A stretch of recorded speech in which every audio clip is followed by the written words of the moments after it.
Chapter 5:15. The golden battle flag fluttered in the underground hall. The dazzling radiance on the golden flag not only dispelled the surrounding darkness, but also washed away the shadows like the first rays of the morning sun. It even outlined the fine lines of the silver magic formation on the marble floor. Andrea, Ropar, the pristine angel, and the wind spirit drake were bathed in the light. They witnessed the pendulum golem's last line of defense crumble like a dark border disappearing in the light. But the true victory was not Brando's final attack. The pendulum golem still had the strength to fight. The level 60 to 70 abomination demons still had the upper hand against Ropar and Andrique, who had just awakened their elements. But the pendulum golem had already collapsed. It was like a shaky building collapsing with a loud crash. Bathed in the holy light, the pendulum golem squinted its eyes. It suddenly felt that the entire world was deviating from its original path. And in this deviation, it fell heavily to the ground. Brando witnessed this scene. At that moment, he suddenly understood that the pendulum golem could not hold on any longer. It was only relying on its stubbornness to defend its final door. But this stubbornness finally collapsed when it realized that it could not reverse the situation. The sword-wielding demons burst into flames in front of Brando's army of summons. A blue flame burst out from their bodies, turning them into ashes in the blink of an eye. Not far away, a golden halo lit up on the ground. Within the halo, Aina and her scattered summons appeared. The terrifying ancient abomination Imoku was nowhere to be seen. However, when she turned around, the first thing she saw was the pendulum golem on the ground. Her face was filled with emptiness. When Brendel saw this scene, he knew that she must be feeling terrible. The pendulum golem lay on the ground. The ticking sound under its cloak became weaker and weaker. It did not say a word, and no one knew what it was thinking. Its spells and summons disappeared with its fall. The traces of its existence were like an illusion, eventually turning into white ashes. Aina walked over. Her eyes were red as she knelt down beside the pendulum golem. "Damned wooden fish head, why are you doing this? I really don't understand you, you idiot." "In order to protect my master's rules." The pendulum golem muttered, its metallic voice rising and falling. "Master's every step is necessary. If he cannot defeat me, I will kill him. I can't let down such a great sacrifice. Planeswalkers, we can't afford to make a mistake." The royal sister couldn't help but fall silent. "Do you have to die before you can acknowledge him? Are you satisfied? You're going to die now, you pendulum monster. You clearly know that he is the planeswalker, the first planeswalker to enter this place in thousands of years, and also the last one. Why would you do something so pointless? You idiot, you moron." The dear demoness suddenly cried out as she lay on the pendulum golem's body. "It's precisely because I'm the last one that I have to be even more cautious. Master has also left. Then what do I have to miss?" The pendulum golem's voice seemed to come from its broken body. "Aina, you don't understand. Oh, I wish I was a planeswalker." Brando stood silently beside the two. His summoned creatures had already returned to stand behind him. Although he had defeated his opponent, for some reason, Brando didn't feel the slightest bit of joy. This victory was an accident. Brando himself wasn't prepared to accept this victory. Rather than a victory, it was more like a loss. However, the pendulum golem didn't seem to care about the result. It glanced at Brando, its expression still cold. "I don't trust you, young man. You don't know what a real planeswalker is like. But I hope you won't disappoint me." It shook its head, let out a final sigh, and then became silent. For a moment, only the sound of the deer-bodied banshee crying could be heard in the hall. After crying for a long time, the banshee finally calmed down. She lowered her head and thought for a while, then turned back to look at Brando. The frivolous expression from before had already faded from her face. "You must want to know something, right?" she asked. Brando first shook his head, then nodded. It wasn't that he hadn't seen similar scenes in the game. WoN's main storyline was about civilization fighting against fate. The ancestors created history step by step, not through laughter but through blood and sacrifice. He had seen too many of such heavy storylines. But after thinking for a long time, he finally asked, "You actually want to save it, right?" The banshee didn't speak. After a while, she replied, "I'm sorry, I didn't want to use you." "I'm not blaming you for that." Brando shook his head. "It's fine." When the banshee heard that it was fine, she suddenly felt a little warm in her heart. She looked at this human again, and felt that her feelings were understood. This made her feel a little better. But her companion who had accompanied her by the river of time was now lying beside her, no longer having thoughts. Once, when she saw this old-fashioned face, she remembered the time when she was still adventuring with her master. It was so clear that it was like yesterday. But now this last nostalgia was gone. The banshee couldn't help but fall silent again as if she was choked with sobs. After a long time, she said with some difficulty, "I've made a fool of myself in front of you, little one. Now, can you tell me what happened here?" Brando nodded, then asked, "This tomb, this underground hall, and the magic circle on the ground, and your master is the planeswalker Kelsey, right?" Helene nodded. "The pendulum monster and I are master's summoned creatures. We were once cards of fate. Master brought us to travel through several worlds, starting from a place called Donderkash, the kingdom of Hyarza. The pendulum monster was Master's first creature card. It followed Master much earlier than me, but I was Master's most capable assistant. Because when it comes to planning, I was much better than that wooden fish head." The banshee seemed to be reminiscing about the past, and couldn't help but smile proudly as she said this. "Traveling wasn't always the same. We experienced many interesting things. There were battles, love and friendship. But as Master traveled from one world to another, time passed and Master became older. Traveling was no longer as simple as it was at the beginning. Our opponents also became stronger and stronger. Master seemed to be searching for something. But both of us didn't know what it was. It knew more than me. Master seemed to be fighting against a powerful existence. In the end we came to this place wound. After an earth-shattering battle here, Master stayed here. From then on they worked on the magic circle below us. It took a total of 10 years before it was finally completed. The tomb outside was just a cover to hide the work below. The owner of the tomb was a noble. I remember that he was a very interesting young man. But after a few decades he died of an illness and was buried in this tomb." Brando listened attentively. He knew that Wond was just a general name for the world in which the game was set. But in fact, the Amber Sword's worldview was beyond imagination. Although since the beginning of the Second Era, people had always known that there were other worlds behind the fog, behind the dark forest. Those were worlds that were as big as Wond and were guarded by Martha. But other than planeswalkers, no one could travel between these worlds. So legends were just legends. And then Master chose to hibernate here. Master did not die because his lifespan ran out. In fact, a planeswalker's lifespan is almost endless. Because he was too injured, he had to choose this place as his final resting place. Before he could rest, Master gave me and the pendulum monster life, allowing us to become physical beings with a part of his power. But after all, we were not real planeswalkers. Master's final task was to guard this underground hall and not let any mortals enter.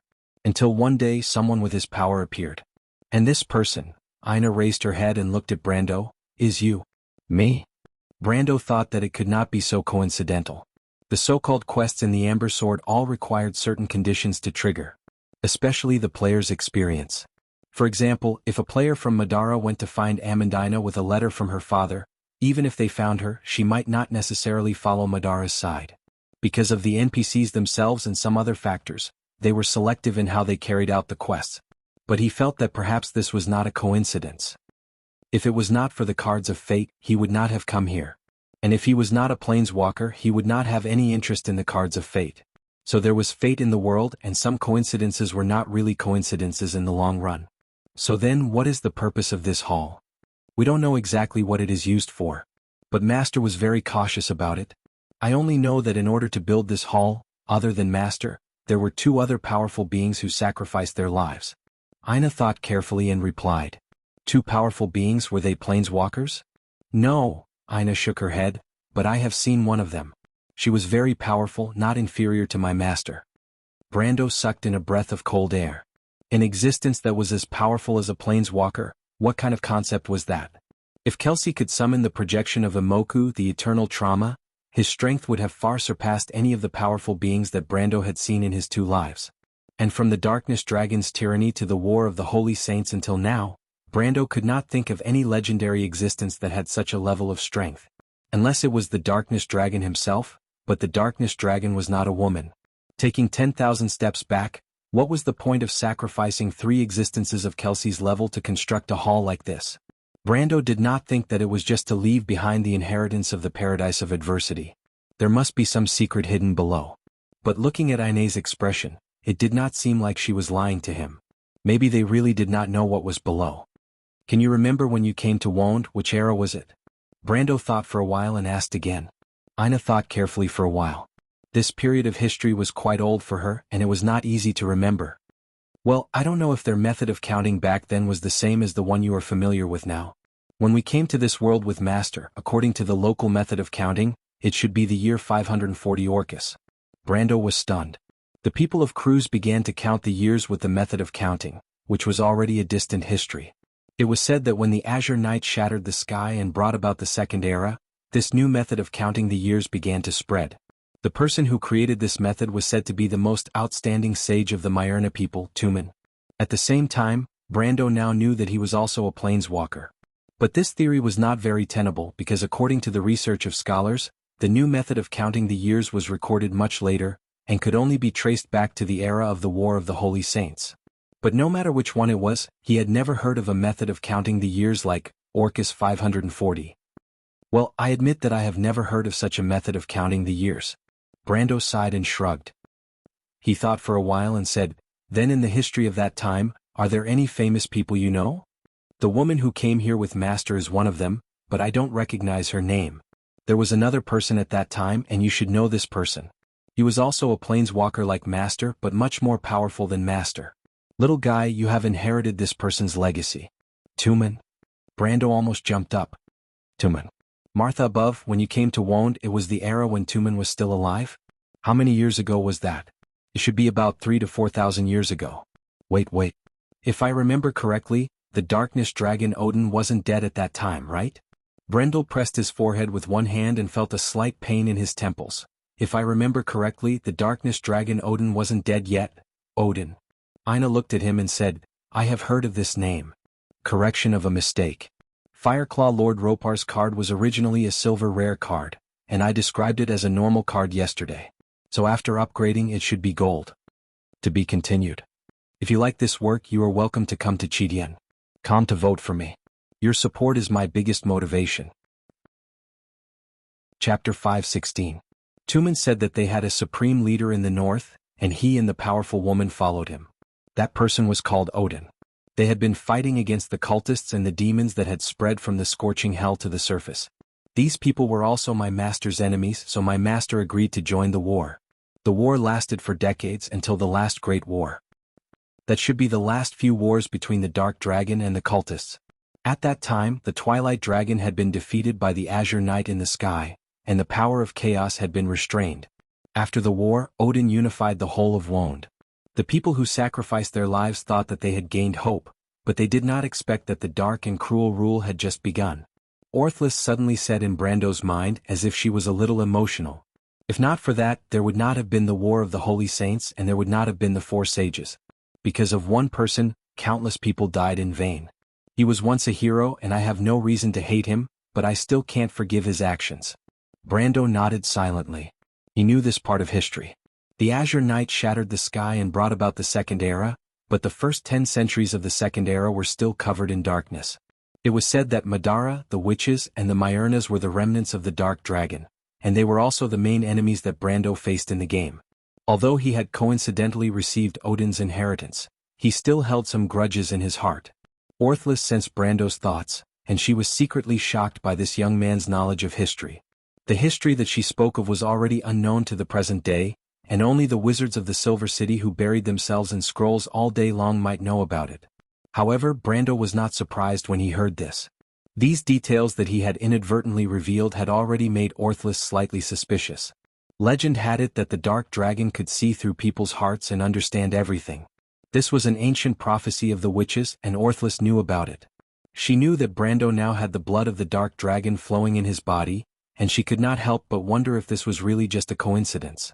But Brendel had already understood the cause and effect of the war.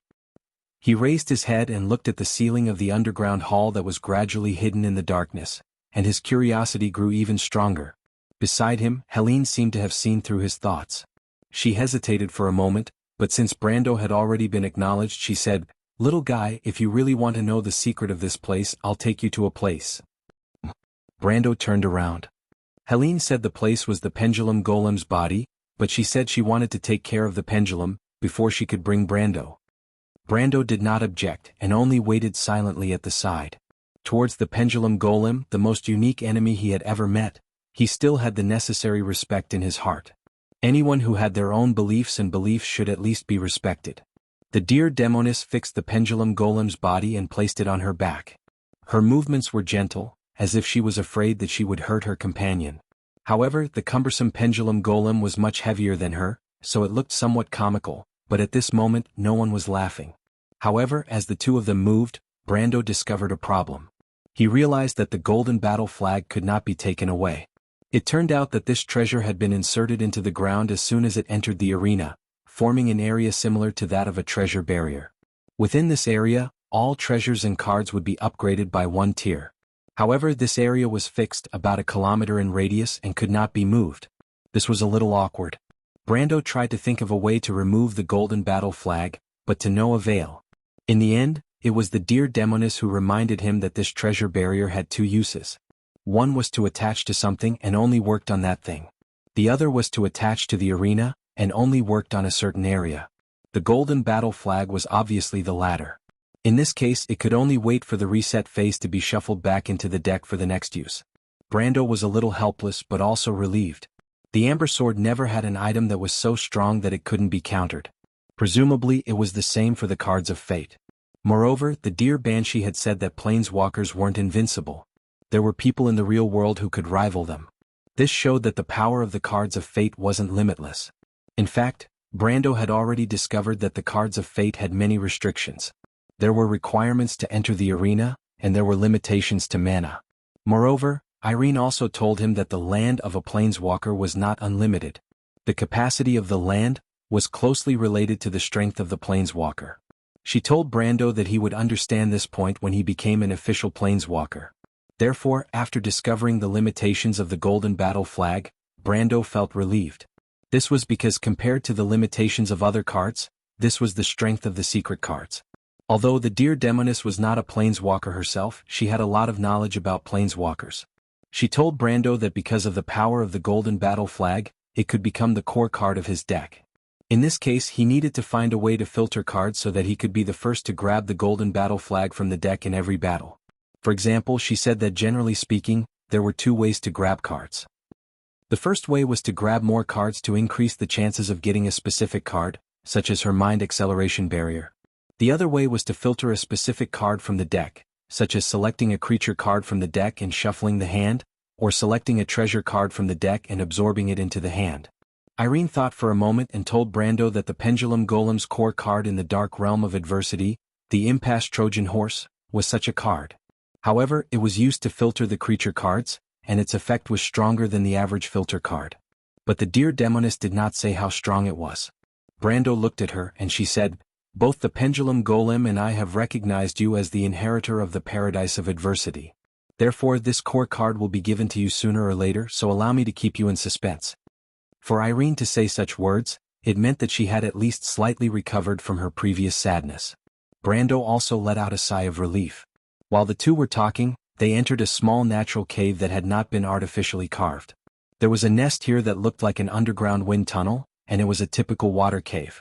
This area was called the Maze of Einar by the people of Cruz. Einar was a monster with goat ears. According to legend, it was the servant of the goddess of earth, and it enjoyed building mazes. However, even the most complicated place would lose its mystery after thousands of years of exploration. Irene led Brando through the long cave as if she was taking a stroll in her own backyard. Then the two entered a man-made tunnel at the end of the cave. This tunnel had a staircase that led downwards. At the bottom of the staircase, a large cave appeared. As soon as Brando entered the cave, he was stunned by the scene in front of him. He saw that the walls of the cave were made of endless crystals, and inside the crystals were three people. The first person Brendel saw was the planeswalker Kelsey. He was an old man and his attire was no different from that of a normal magus. Although he still maintained his appearance when he was alive, his skin was gray and his muscles were sagging. Wrinkles drooped down as if they had lost their vitality, as if the hidden injuries in his body had exhausted all of his life force, and he was on the verge of death.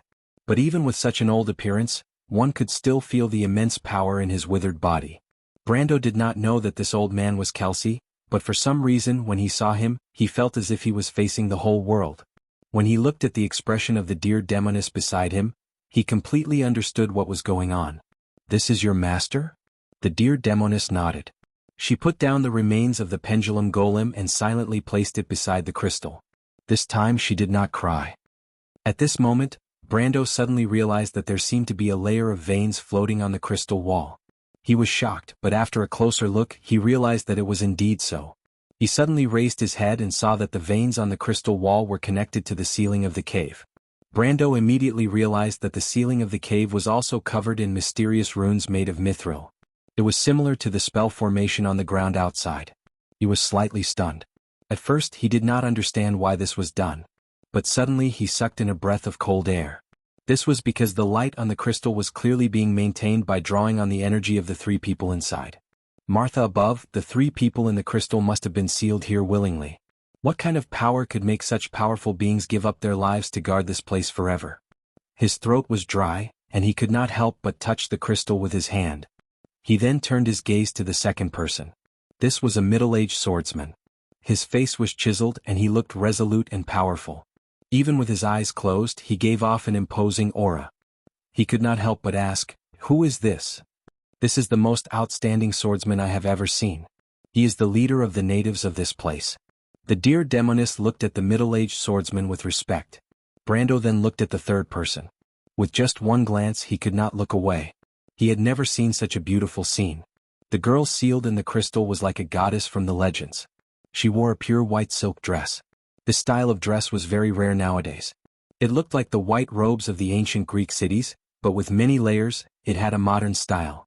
The long dress was embedded in the crystal, and it bloomed like a pure white lotus flower as if it was blown by the wind. Time stopped at this moment.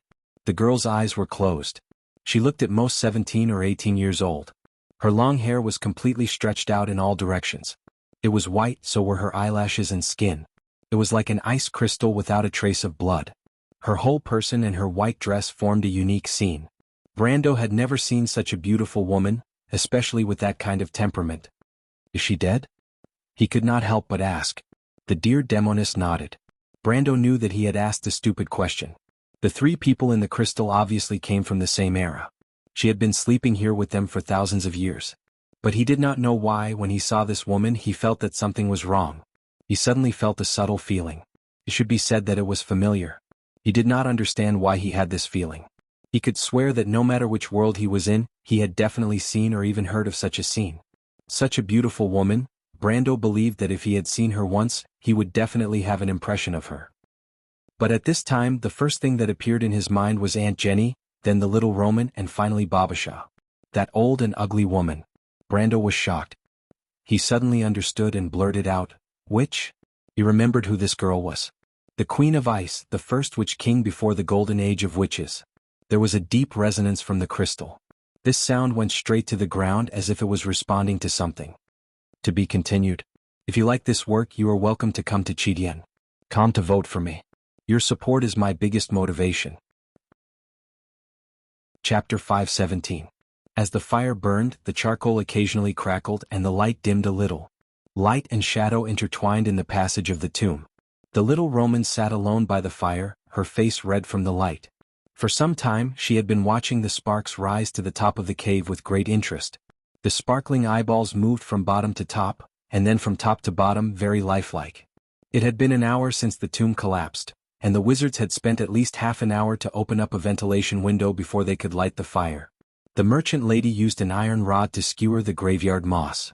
God knows why she carried it with her, but Brando knew that she always had a full set of field supplies in her leather bag. The flames roasted the moss until it sizzled. The moss was the base material for the witch's prophecy potion, plus 2 wisdom, lasts for 10 minutes, in the amber sword. No matter how you looked at it, it looked more like gray moss, but the Romans stubbornly believed that it was a mushroom. If the merchant lady said it was a mushroom, then it was a mushroom. The Shire was too embarrassed to tell the future lord's wife that she had burned 2 gold coins, so he could only pretend that he did not see it. Otherwise he would be invited to eat graveyard moss. Mr. Adept did not think that his physique and poison resistance were better than his lord's, so he decisively declined the invitation. The Shire was just as confused as everyone else. His lord had announced his relationship with the Roman lady long ago, but the two did not look like a couple. This was quite puzzling. In Wonde, it was normal for nobles to have a wife at the age of 15. Someone at Brando's age who was still single was not rare, but almost non-existent. The Shire would occasionally secretly wonder if his lord had any problems in that area. In fact, as a knowledgeable Highland wizard, he happened to know some ancient herbal recipes. But even if he was beaten to death, he would not dare to ask this question in front of Brendel. He had a smart intuition that if he said that, he would definitely be locked up in a small dark room. Therefore, all this time, no matter if it was him or his subordinates, they all addressed the Roman lady as their lord's fiancée. However, this had been going on for more than a year. Brando might not have noticed it, but to outsiders, it was a little strange. Charles thought about it and decided to find an opportunity to tactfully mention it to his lord. Otherwise, it would not be good if it caused any trouble. The smell of burnt graveyard moss smelled a little like roasted shoes. Such a subtle smell drifted in the cave. What was commendable was that the others acted as if nothing had happened and pretended not to smell it. The Shire held a blueprint that his apprentice had just finished and stared at the collapsed part of the tomb with a serious expression on his face. The excavation work was not going well. The magic power was not as strong as they had imagined. Moreover, the key issue was not to open up a path, but to prevent the sand and stones from rolling down. The Shire did not have the ability to use magic to support a 50-meter-long section of the mountain. Fortunately, the people outside had already contacted Medisha. Once the Silver Fairy Princess and the female vampire arrived, it was only a matter of time before they could open up the path. However, at this moment, the Roman lady suddenly felt the ground under the tomb tremble slightly. She raised her head and looked at the others curiously, but it seemed that no one had noticed it except for her. The Shire saw the merchant lady raise her head and could not help but shiver. He braced himself and asked, "Is something wrong, Miss Roman?" The Roman tilted her head and looked at him. She paused for a moment and her bright eyes seemed to ask, "Did you hear something?" However, the Shire did not have the ability to read minds, so he could not figure out what the merchant lady was up to. He looked at the Roman in confusion. The merchant lady blinked her eyes and asked, "Is Brando all right?" "My lord is still down there. Don't worry, he is safe. Nothing will happen to him." The Shire replied respectfully. He was afraid that the merchant lady would treat him to graveyard moss if she was unhappy or happy. But Martha was above. It seemed that the Roman treasured the mushrooms she roasted and did not intend to share the moss. She was determined to give it all to Brando, so she said, "Then it's nothing. Thank you." The Shire wiped the cold sweat off his forehead and prayed for his lord. He prayed that the Martha above would bless his great lord's ability to resist the poison. Otherwise he would not have an easy time tonight. The Shire could not help but think that if the Roman kindly treated Brando to the graveyard moss, would his lord choose to eat it? Or would he choose to eat it? Thinking of this, he could not help but laugh to the point that he hurt his internal organs. But what the Shire did not know was that after the merchant lady finished talking to him, she turned her head back and seemed to be focusing on counting the sparks. But the Roman's hands were placed properly on her leather bag. In reality, she was looking at the other side of the bonfire at the girl sitting opposite her. The girl was only 1 or 2 years older than her, but her expression was very gentle. She looked at the Roman as if she was looking at her own child. She saw the Roman seriously handing over a skewer of graveyard moss and could not help but smile bitterly. "Sorry, little girl, I don't like to eat this kind of thing. They don't seem to be able to see you." Romaine looked at the Shire and asked. She was not an idiot. On the contrary, she was quite intelligent. Brando understood this after that night in the refugee camp. But in the eyes of outsiders, this merchant lady was just a strange person who was easy to get along with. This was a secret shared by both her and Brando. Freya knew a little and Amandina more or less guessed something. The girl nodded, "Because only you can see me. Even the inheritor of the person below can't see me." "Are you talking about Brando?" the Roman asked. "That young man is called Brando, right? Thank you for telling me his name. If you want to harm him, I won't talk to you anymore," the Roman declared sternly. The girl did not know whether to laugh or cry. "No, I'm just thanking him. I always want to hear about the outside world.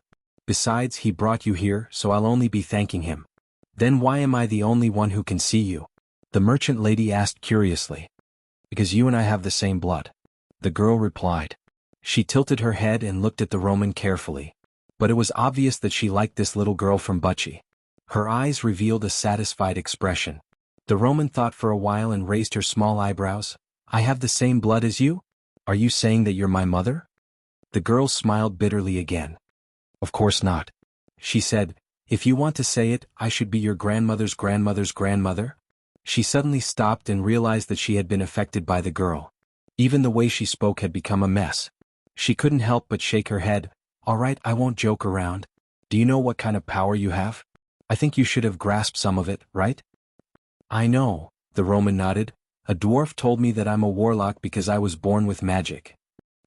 The girl looked at the Roman curiously. You're not a warlock. You're a witch, and a natural one at that. You have the blood of the Witch of Fate flowing in your veins, and your constellation is the daughter of the harp. But after today it won't be like that. From today onwards, your constellation will be the Witch King. The Roman didn't quite understand, but the dwarf clearly said that I'm a warlock. The merchant girl thought for a while, and I think that warlock sounds more powerful. The first Witch King before the Golden Era, the creator of the 13 witch bloodlines, the spouse of the dark dragon Odin, she rarely met a worthy opponent in her lifetime, and she didn't think that there was anyone who could defeat her. But until today, the Queen of Ice had to admit that there were some people in this world that she couldn't defeat. What did he mean by, and I think that warlock sounds more powerful? If it was one of her 13 subordinates who dared to say that to her, she might have cast a spell and sent that person into the ice labyrinth to suffer for eternity. However, her temper was much better now. Besides, she might not be able to do anything to her descendant. Most importantly, there was not enough time. She was overjoyed to be able to meet a true successor before her power was about to be exhausted. The first Witch King had no choice but to coax. Don't worry. Even if you accept my legacy, you will still retain your warlock abilities. When the girl said this, she wanted to bang her head against the wall. It was clearly the innate ability of the Witch of Fate, but she had to say that it was the power of a warlock. Moreover, she couldn't refute it. After all, warlocks were the archenemies of the witches. What was she saying? If it wasn't for her image, the legendary Witch King would have burst into tears. She was the one who personally gave the right to become the Witch King. This was something that many people couldn't even dream of. But she had to coax and lie to this little girl. This was a complete disgrace. The Roman thought about it carefully. As a merchant, she had to be careful with her spending. But in the end, probably because she felt that it was a win-win situation, she nodded cautiously. Good child, the Witch King said weakly. Even the novelty of seeing her descendant after countless years had disappeared. She stretched out her hand and tapped the Roman's forehead. The merchant girl instantly felt countless knowledge surging into her mind. I'm almost out of power, so I can't help you much. But the knowledge I give you will be of great help to you one day. The girl sighed. Maybe it's fate. You happen to be a Witch of Fate. This knowledge will gradually come into play as you grow. But the key is that you have to remember that the Witch King's mark I gave you is the only mark to open the treasure of the Witch Kingdom. One day you will unify the 13 bloodlines. This mark will play a huge role. Do you understand? Roman felt dizzy. She held her head and nodded, not fully understanding. The girl couldn't help but sigh when she saw her like this. She didn't know if it was a blessing or a curse for her only successor to be like this. But whether it was right or wrong, the first Witch King didn't want to stay here for a moment longer. She was afraid that the little girl would come up with another idea and choke her half to death. She felt that her limited dignity couldn't withstand such a torment. She retracted her finger and paused for a moment. Then she disappeared into the tomb. Roman was left looking left and right, unable to figure out what was going on for a moment. To be continued. If you like this work, you are welcome to come to Chidian. Come to vote for me. Your support is my biggest motivation. Chapter 5:18. There seems to be something underneath the magic circle. Orthless whispered to Brando after a careful observation. She could vaguely feel a corrosive magic seeping up from the ground. Wind elves were naturally sensitive to magic. Otherwise, they would not have been able to create magical sword skills. Brando nodded. Orthless led the way. After leaving the cave of crystals, they continued to go deeper. After walking for a while, the walls of the underground chamber suddenly showed a strange dark red color. Upon closer inspection, the dark red color was actually caused by a kind of sandstone. The sandstone seemed to be embedded with quartz, and it sparkled under the light. Brando touched it with his hand. When he raised his hand, he was shocked to find that his hand was covered with crystal powder. What's going on? He could not help but stop and ask. The rocks here have always been like this. It has been like this since the underground chamber was built. Orthless picked up the broken stones on the ground and looked at them. But recently, the crystallization of the rocks has become more and more serious. The red sandstone did not extend to this position before. Brando instinctively felt that something was wrong. Do you know this kind of rock? He bent down to pick up a broken stone and whispered to Orthless. Orthless looked at the stone in his hand and thought for a while before replying. The characteristics of this rock are a bit like the magic quartz sand from the Black Forest. Have you heard of it?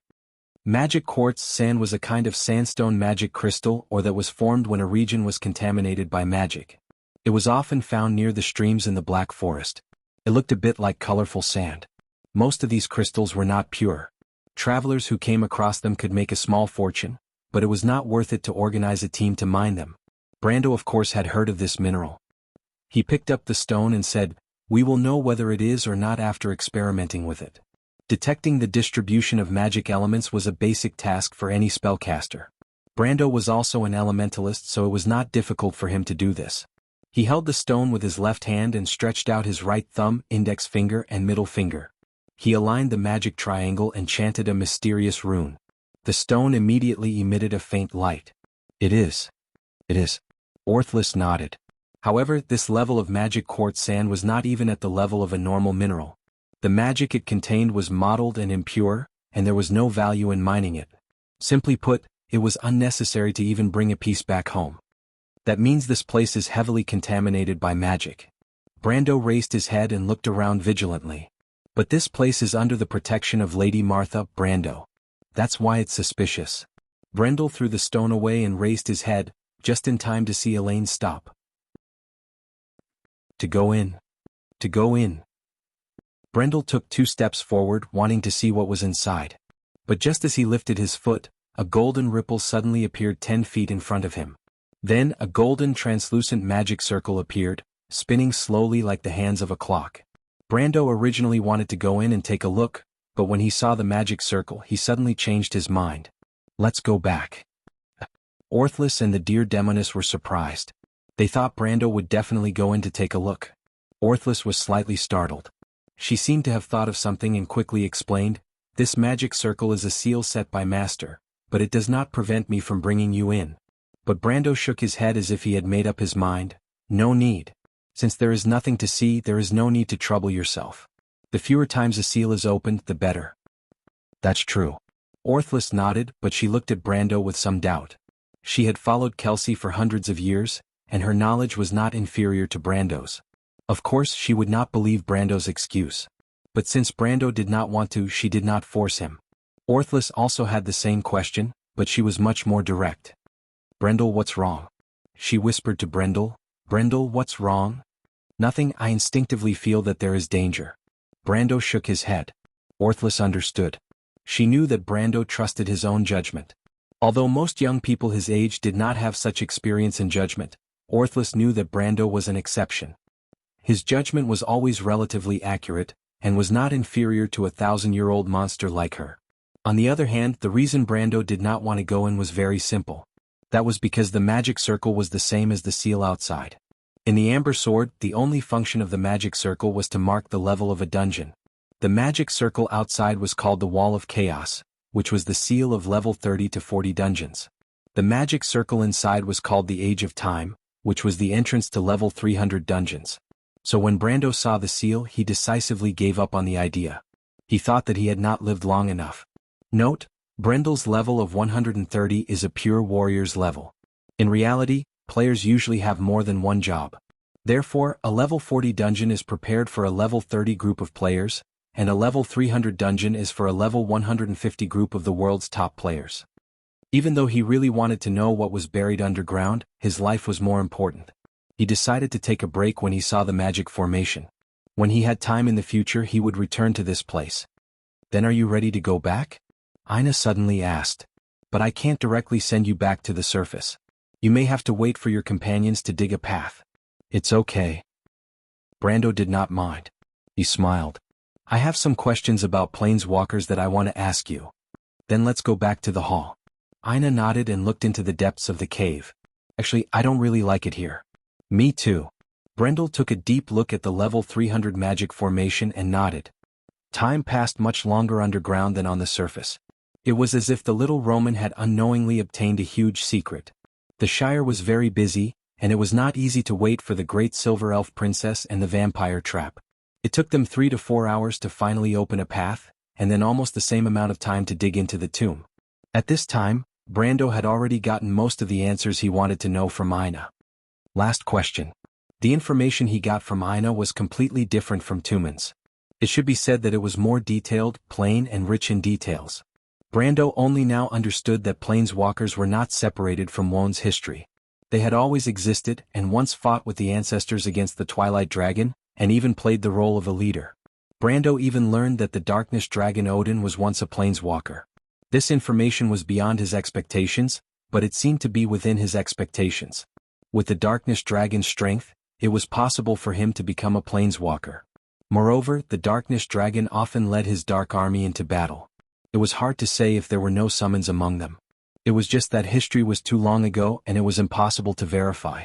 The only thing that puzzled Brando was that when Odin spoke to him in the Sealing Stone fragment, he did not mention a single word about planeswalkers. He did not know if it was because the inheritance was not complete. However, with so many planeswalkers, it made him wonder how many planeswalkers there were in this world. He could not help but ask this question. Lady Aina, you once said that I was the last one. Then can you tell me how many planeswalkers are there in the world today?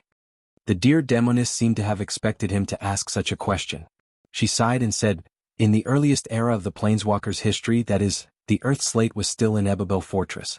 It had not been stolen by the traitor of the gods, Hodel, and was lost. The planeswalkers formed a council, and this council had a total of 43 members. Later on, when the Twilight Dragon came, most of the planeswalkers withered away in the war where the gods fell. Until the darkness of the ancient epic prophecy descended upon the earth, only 13 planeswalkers' inheritances remained. My master Kelsey was one of them. As far as I know, most of these 13 inheritances did not end well. 3,000 years ago there were only 6 left. And among these 6, there were almost no true inheritors.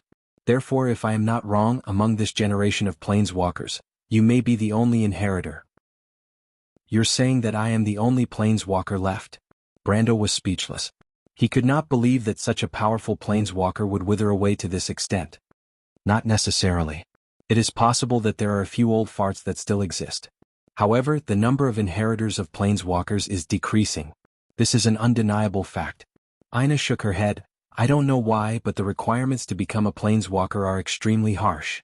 Most people can't even come into contact with the laws of cards. Among them, there are a few who can cross this boundary, but most of them stay at the apprentice level their whole lives. Stay at the apprentice level? Brando frowned. He himself had not broken through the apprentice level yet. But just as he was about to speak, he saw Aina raise her index finger to her lips and say, "Shh." Brando turned around. He and Aina had been staying in the tunnel not far from the tomb above. Now that they had quietened down, they heard the sound of shovels digging from above. Your companions are here, Aina said softly. All right, let's stop here. I don't want others to see us. Brando was slightly startled. Only then did he realize what Aina meant. Aren't you coming with me, Lady Aina? He could not help but look at her in surprise. But Aina only smiled at him. She took 2 steps back and stood in the darkness. Those eyes that seemed to be able to speak flickered with an indescribable brilliance. Brando had seen the determination to never give up in those eyes, but now there was only gentleness and hope. At that moment, Brando understood that she was really going to leave him. P.S. I drew some pictures in the afternoon to change my mind, so the update is a bit late. I drew some pictures of Amber's characters, mainly because the starting point is not very convenient. If I have time, I will put it in the public chapter. Also, there has been a lot of discussion recently about the Planeswalker plot. Some people may think that this has nothing to do with the main story, but that is not the case. This plot is one of Amber's main stories, so I had to write this part. However, the plot doesn't progress as fast as everyone thinks.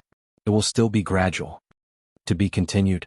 If you like this work, you are welcome to come to Chidien. Come to vote for me. Your support is my biggest motivation. Chapter 519. It's not that I don't want to go out with you, but I can't. Aina smiled at him and placed something in his hand. This is a parting gift, little one. It was a stack of cards. Brando held the cards in his hand, puzzled. To be honest, I don't understand. Of course, he hoped that Aina would go with him. She had not seen the outside world for thousands of years. She was smart and had no one to rely on. She would be a great help. Brando had a 90% chance of getting her to join his side. Na's strength was only slightly weaker than the pendulum golem, but she was definitely one of the strongest beings that Brando had seen so far. At the very least, she was on par with Endesha in the Calamity of Wolves. Aina smiled and did not say anything. She turned around and tied up her hair, revealing her smooth back. Between her smooth shoulder blades, Brando saw a ghastly wound. It did not look like it was caused by an external force, or rather, it grew from the inside out. What was even more shocking was that there were crystals growing out of the wound. These crystals separated the skin, similar to what he saw on the pendulum golem and the crystallized boss in the sarcophagus. What's going on? Brando was shocked. As you can see, the quartz sand below seems to have an infectious property. If you stay here for too long, the body will start to crystallize. Ina let go of her hair and turned around to look at him. She smiled and said, "I saw that young noble with my own eyes. When all his internal organs crystallized, he slowly weakened until he died. But even if he died, the crystals would not stop growing. In the end, they would become what you saw." Brando was silent. This strange symptom was similar to the half-crystallized monsters he saw in the crystal mines in the dark forest, but it was not as serious and severe. Crystallization was caused by the contamination of mana. It was like a layer of crystallized shell on the skin, but Ina said that it was more like a parasitic state. Even if the host died, the parasitic state would not end. He suddenly thought of the larvae of parasitic wasps in the natural world, but the thought made him shudder. He could not help but stop thinking about it. He was silent for a long time before he asked, "Is there no way?" The royal sister smiled slightly. Everything was conveyed without words. "There's still some time left. Let me explain the Paradise of Adversity deck to you in detail." She did not care about her situation and changed the topic. "The deck in your hand has a total of 32 cards. One of them is Echelonius's Furnace of Adversity, one Glorious Martyr, for Glorious Trumpeter, for Rising Spirits, for Lightning Storms, one Accelerated Thinking, for Furnace of Nightmare Constructs, 6 Death Sentinels, one Enrolled Holy Ring, one Cannon of Life for Daybreak, and one Impasse Trojan. You should be able to see that this isn't the complete Paradise of Adversity." The complete Paradise of Adversity no longer existed. It was sealed underground and used to construct this huge array. What the wooden head and I used was nothing more than a projection of the laws. To put it simply, only on this magic array can he and I be considered a planeswalker. That's why you asked us if we were planeswalkers. She shook her head. "We're not planeswalkers. We're not even apprentices like you. It's this array that gave us the ability to use cards. Both of us have half of the authority. It's the pitch black adversity, and I have the paradise of pure white. However, the deck in your hand is a physical existence. It's the legacy that the master left for his successor. Although it's not complete, it contains the most basic cycle of the Paradise of Adversity deck. As long as you have this deck, I believe that one day, the Paradise of Adversity will appear in your hands." "Then the cards of fate that appeared in the tomb outside were purposely placed there by you?" Brando suddenly thought of this and asked. "It's not entirely intentional.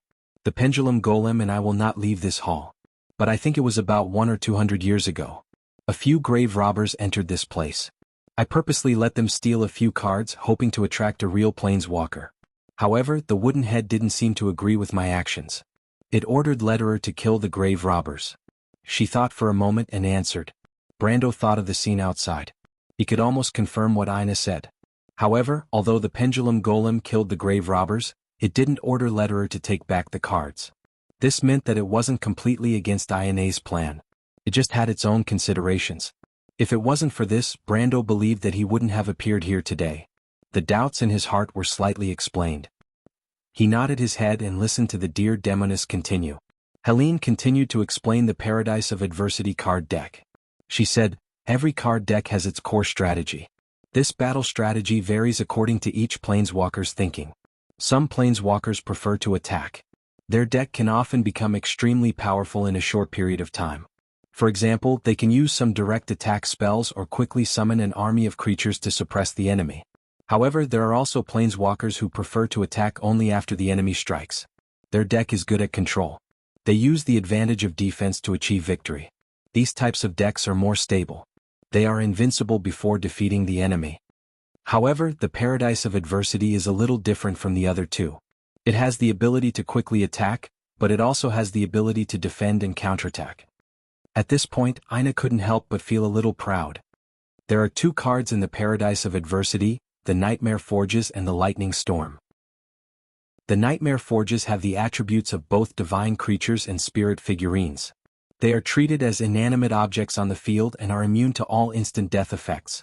Furthermore, the cost is very low and can be quickly used. The lightning storm spell can duplicate a lightning ball for each nightmare forges on the field.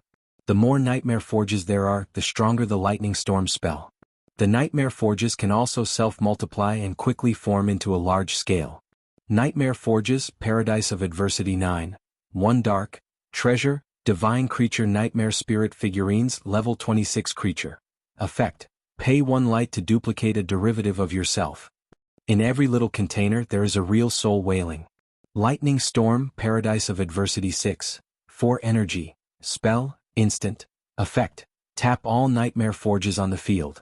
Target a target and deal 5 true damage to each nightmare forges. Enter the graveyard after using. Fire. Commander of the Acronia Army, Thailand. This spell usually takes effect within a few minutes, and in fact this is not its full power. Aina was a little proud. You're lucky? Only the Paradise of Pure White card can provide enough light elements for the nightmare forges to self-multiply. Also, the owner did not seal the Anxiety Disease card into the magic circle. Otherwise, with the repeated casting of the spell, the Anxiety Disease could quickly duplicate dozens of lightning storms on the field at the same time. This is the true killer move of the Paradise of Adversity. Brando broke out in cold sweat when he heard this. He had seen the Pendulum Golem repeatedly cast the lightning storm, and it was terrifyingly powerful. But now, he realized for the first time that the Pendulum Golem did not have the Anxiety Disease card in his hand. He could imagine what would happen if the Anxiety Disease duplicated dozens of lightning storms on the battlefield at the same time. This is the first killer move of the Paradise of Adversity. But this killer move is the same as other fast attack cards. It has an obvious weakness. Firstly, the spell can be easily countered. Secondly, the Nightmare Forges are too weak. Once this killer move is countered, the Paradise of Adversity will enter the Paradise of Adversity.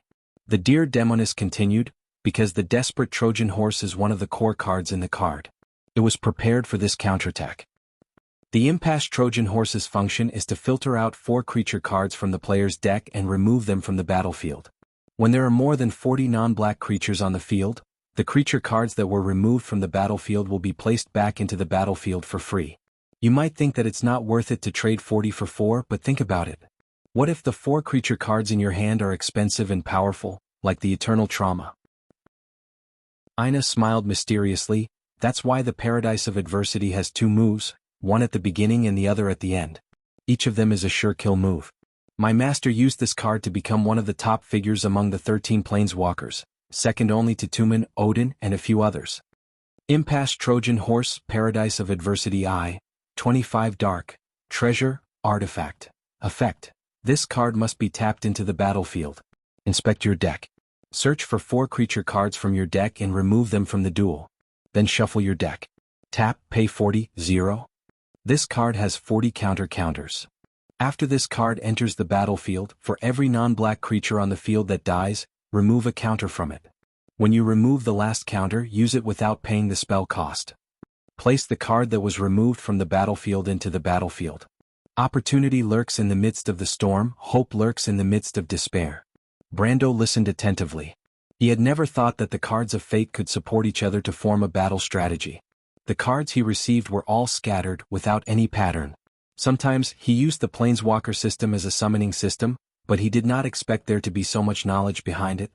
But at this moment he caught onto a problem and asked, "You said that the Impasse Trojan Horse can only be cast when more than 40 non-black creatures die on the battlefield. Then when we fought with it before, it was to prevent the number of Nightmare Forges from increasing, right?" "Of course," Aina sighed. "Are you an idiot, kid?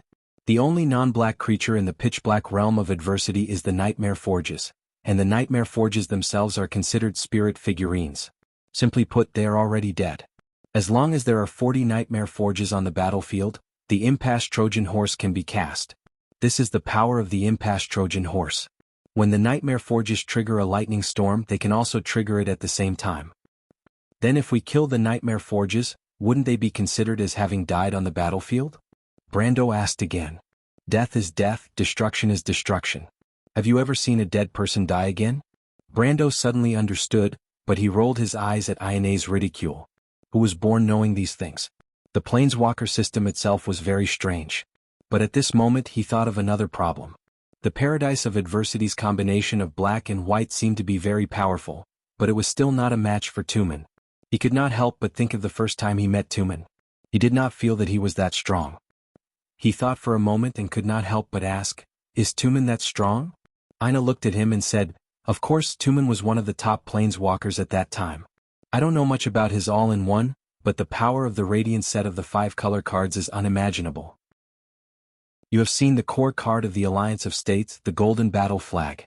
You have to know that most of the summon creatures in the Alliance of States card set are in group form. With all kinds of alliance effects and the Golden Battle Flag, do you think this card set is just average?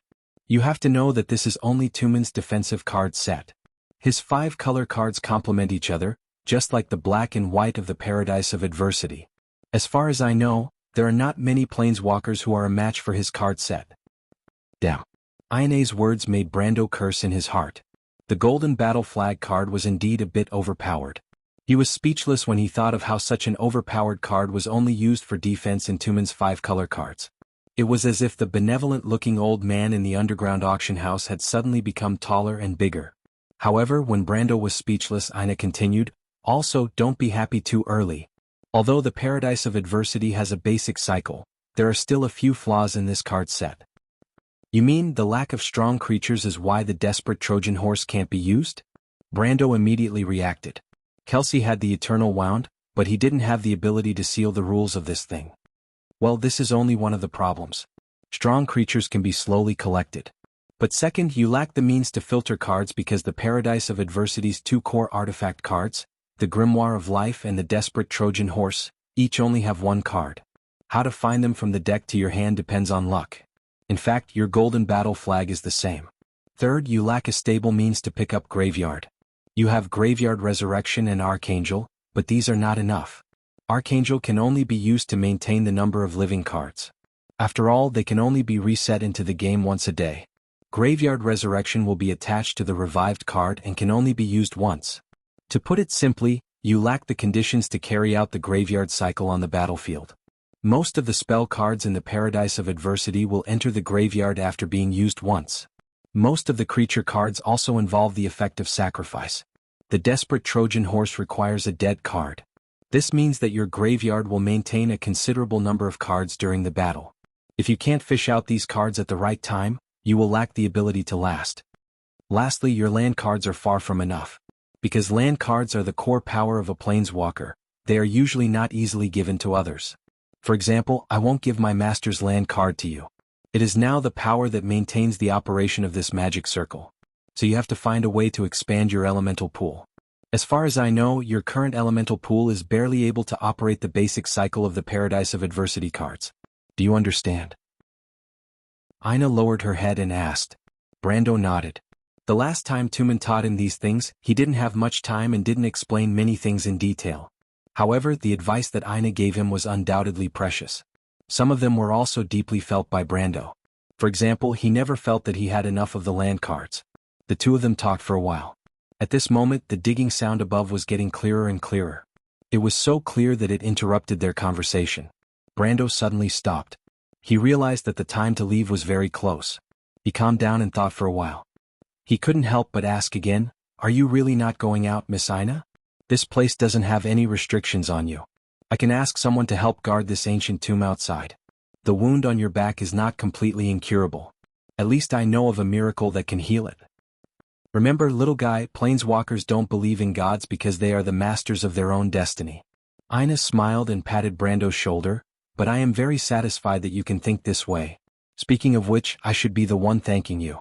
But at least for now, I will not leave this place. There is not much time left. I can answer one last question. Do you have any other questions about the fate of a planeswalker?" Brando was silent. He looked into Ina's eyes and knew that he couldn't convince her.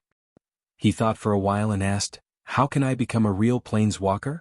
"If you want to become a real planeswalker, it is not easy. First, you must have your own rules." Ina looked at Brando and became serious. "I heard you talk about the concept of your card deck. Although I don't know what dominating all classes means, but since you are starting from your own ability, then you should have as few creature cards as possible.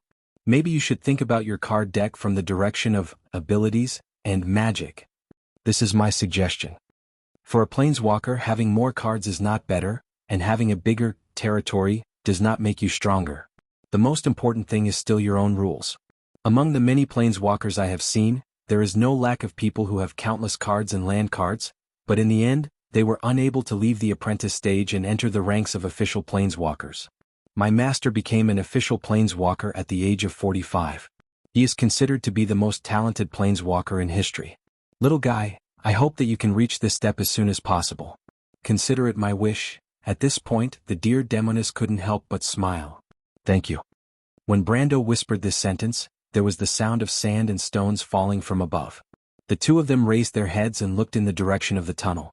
They saw the Fireclaw Lizard Man Lord Ropar coming down with a trident in his hand. His stooped tall body looked a little funny in the narrow cave, but Brando thought that with the vampire girl Andrique's personality, she would never come down to inform her master. Sure enough, Ropar stood on top and bowed slightly to him, saying in a low voice, "The Shire has already dug a passage, my lord." Brendel turned back to look at Elaine. He could see the determination in her eyes that held a hint of a smile. "Go," Wuxia said with a smile as if she was encouraging him, "the paradise of adversity will go further. Take it with you, and one day, I hope that after countless years, there will be someone who will be able to tell you about my master's legend. Don't let me down, little one." Brando pursed his lips. "I know of a place that has a similar crystallization disease." Brando thought of his past adventure in the Amber Sword, but he was not sure if there was a connection between the two, but he still said, "I will find a way to go there and find a solution. Because you are right, Ms. Aina, you have to take your fate in your own hands." The female deer-bodied demoness smiled without saying anything. After Brando finished, he turned and nodded to the Lizard Man Lord and was ready to leave. But he didn't expect Aina to call him from behind. "Wait a minute." Brendel felt the deer demoness take a step behind him, and he thought she had changed her mind. But when he turned around, Brando was shocked to see Aina, who was almost a head taller than him, suddenly lowered her head and bit his mouth. He didn't have time to react at all, and a pair of cold lips pressed against his. At that moment he and Aina were face to face, eyes to eyes, as if they could touch each other's innermost souls. Brando was surprised and Aina was teasing him. Not only that, she also used her strength to force his mouth open. The tip of her tongue slipped in instantly, and as if a tremor, it licked the tip of his tongue and entwined with his tongue. Brando couldn't dodge in time and was completely caught. He could only passively smell the sweet, goddess-like scent of the other party. At that moment he was not only shocked but also out of his state. Brando wasn't shocked that he was kissed, but that he was kissed by force, this hateful female bandit. His male chauvinism instantly gained the upper hand. Of course he couldn't let this woman take advantage of him. He hugged her waist and wanted to fight back, but he didn't expect that the dear demoness had already slyly retreated and looked at him with a smile. "Then I'll wait for your good news, little guy. This is the reward that we agreed on earlier. No matter what the outcome of the wooden fish head is, thank you for fulfilling my wish. Now we're even, but I'll be waiting for your next favor. I'll be looking forward to it," Aina said with a smile. What made Brando angry was that this woman actually stuck out her tongue and licked her lips, as if she hadn't had enough. "Miss Aina. You?" Brando stared blankly at the other party and for a long time he couldn't say a word. After being stunned for a while he finally reacted and turned around. With a dark face, he said to the Lizard Man Lord, "You didn't see anything?" "Yes, my lord." Ropar, the Lizard Man Lord, seemed to be very honest as he replied, "I won't tell the county." "Damn, if I didn't say it, you were going to blabber?" Brando suddenly sweated. "Also, this bastard tell the county what's going on. Shouldn't they hide it from the Roman? How fond of gossip was that fellow in the Shire?" Brando suddenly felt the need to properly discipline his mage servant who had too many strange ideas. However, he could vaguely hear Orthlis gritting her teeth as she scolded him. "Shameless. Brando, go wash your mouth before talking to me. Cards that have already appeared will not appear again. Glorious Martyr, Paradise of Adversity 4, 32 Light, Creature, Glorious Descendant Monk, LV 52 Creature. Effect: sacrifice the Glorious Martyr to restore the user's maximum HP. Life is eternal. Radiant Trumpeter, Paradise of Adversity 7, 10 Light. Creature, Glorious Descendant Trumpeter, Level 39 Creature. Tap, pay 1 dark and choose a creature card from the holder's hand to enter the field. When the Glorious Descendant Hadzo blew the horn on the battlefield, the ancient spirits fought side by side with them. Glory, Paradise of Adversity V, 4 Energy. Spell, Instant. Immediately resets all Eclonia cards that are tapped. Enter the graveyard after use. Glory moves forward with high morale. The soldiers will never retreat. Death Sentinel, Paradise of Adversity v. 15 Light. Creature, Eclonia Spiritual Terracotta, asterisk, creature. Effect. There is no limit to the number of Death Sentinels on the field. Place 10 Death Sentinels into the field. Add a black creature with the status of Spiritual Terracotta for every corpse on the field. The level of the Death Sentinel is equivalent to the number of swamp land cards the holder has, x5. In the depths of the soul, the flame still burns, symbolizing the flame of vengeance. Sacred Tome of Life, Paradise of Adversity 2, 25 Light. Treasure, divine item. Effect. Every time the holder uses a spell, restore 10 HP and 10 stamina for the holder and all creatures and allies on the field. Move the Sacred Tome of Life out of the battlefield and shuffle all the cards in the graveyard back into the deck. After the Sacred Tome of Life is moved out of the battlefield, there are 30 counters on the card. Every 24 hours, one counter will be removed from the card.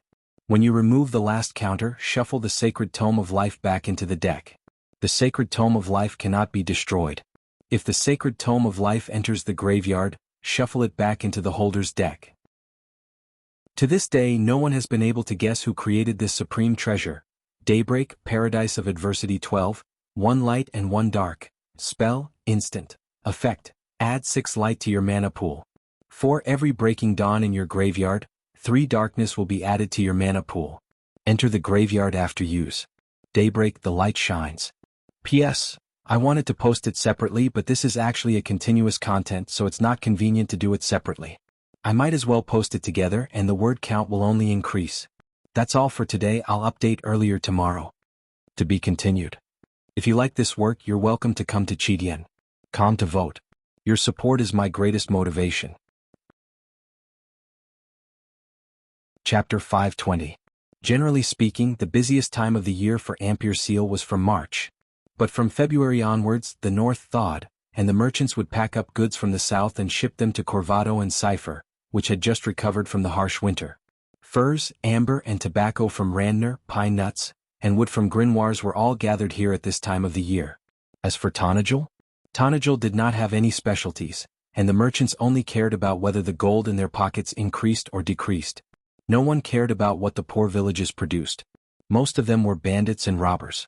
It was said that before the winter last year, several fleets loaded with food were transported into Tonagel. From Ampere Seal to the Bunasan, everyone who heard the news had the first reaction of doubt. How could the country bumpkins have the money to complete the trade? Of course, not many people knew that Tonagel also owned one of the 3 silver mines in Erewhon. But then again, the silver mine belonged to the Lord, so what did it have to do with them? Even children knew this. In short, before the merchants could confirm whether the news was true or false, news of the rebellion and war in the south came again. Not only were there bandits and robbers, but even the rebels had appeared. This proved that Tonagel was a place of barren hills and turbulent rivers. In the eyes of the nobles, the old saying that barren hills and turbulent rivers produced unruly people was as accurate as a maxim. But most of the pot-bellied nobles enjoyed the furs and spices from the south, and when they wore jewelry from the mountains, they did not need to know where they came from. Although Erewhon was facing internal and external difficulties, and the north and south were shrouded in the shadow of war, the merchants were the most informed group of people. Because of this, most of the commercial activities had come to a standstill. But the area between Ampere Seal and Eterin was the economic core of the kingdom, the free trade port, and the permanent neutral zone promised by the Holy Cathedral. Gold was still flowing slowly like blood. In Omitos, Festin was the closest outpost to Ampere Seal port. Surrounded by mountains, the chill in the forest had yet to dissipate. The pine trees had just shaken off the snow on their needles, and the icy water from the thawing of Arek's green mountains formed a gurgling stream that flowed through the forest. A group of riders passed through the forest, and birds flapped their wings and flew from the branches on both sides of the road, dropping a few feathers. Maynard was patrolling the area with her knight subordinates. Most of the first batch of Knight Academy sergeants were now able to hold their own. Behind her was Freya. Half a year ago she was still a country girl, but now she was wearing a knight's armor. Her face gradually gained the dignity of a soldier, but she still tied her hair up like before. The mark on her forehead from the last competition was still there, but it had faded a lot. She wore the Lionheart sword at her waist. The princess had told her not to draw it unless it was necessary, so she used an ordinary steel sword. The knight girl with 2 swords looked a little funny, but Freya did not feel that there was anything wrong with it. In the militia, every sword was a precious asset. If possible, she would probably carry a few more swords as if it would give her a sense of security. In fact, it was the same mentality as people who were afraid of being poor would save their money whenever they had the chance. However, the knight girl at least understood that it was ridiculous for a knight to carry 5 or 6 swords. Besides, horses would not be able to take it. During the training period in the academy, everyone could receive a new sword every month. This was because the intensity of the training was too high, and there were not many people who were willing to take care of their swords seriously. Most people would change their swords in a year. However, every time Freya received a sword of her own, she carefully stored it in a box under her bed. Now she had 6 swords. This was an old joke in the academy. When Maynard found out about this, she called her over and gave her a good scolding. Freya was frightened. She honestly admitted that she wanted to give these swords to the militia when they returned to Bucci. This way they would be able to better protect their homeland. After hearing this answer, Maynard was silent for a while. In the end, she did not say anything. The Valkyrie from Bucci continued to do as she pleased, preparing for her militia. This matter was quite famous in the academy for a period of time, and even the princess had heard a little bit about it. However, when Freya was recognized by the Lionheart sword, no one mentioned it anymore. Today, Freya's expression was slightly nervous. This was the first time she had left the academy to carry out a mission so far away from the academy. Although she had gone through real battles in Bucci, when she thought about how an insignificant existence like herself had to bear the heavy responsibility of protecting the princess, the future goddess of war felt a little nervous. She always felt that the wind and grass in the wind were enemies. Beside her, although Maynard was also very serious, she was calm. The knight's sharp gaze pierced through the forest like an arrow. Finally, she realized that something was wrong. She looked at Freya, then looked again. Finally, she could not help but ask, "Freya, what are you doing?" The girl reacted and hurriedly replied, I'm here. Is there anything to be nervous about?" The knight asked unhappily. I didn't.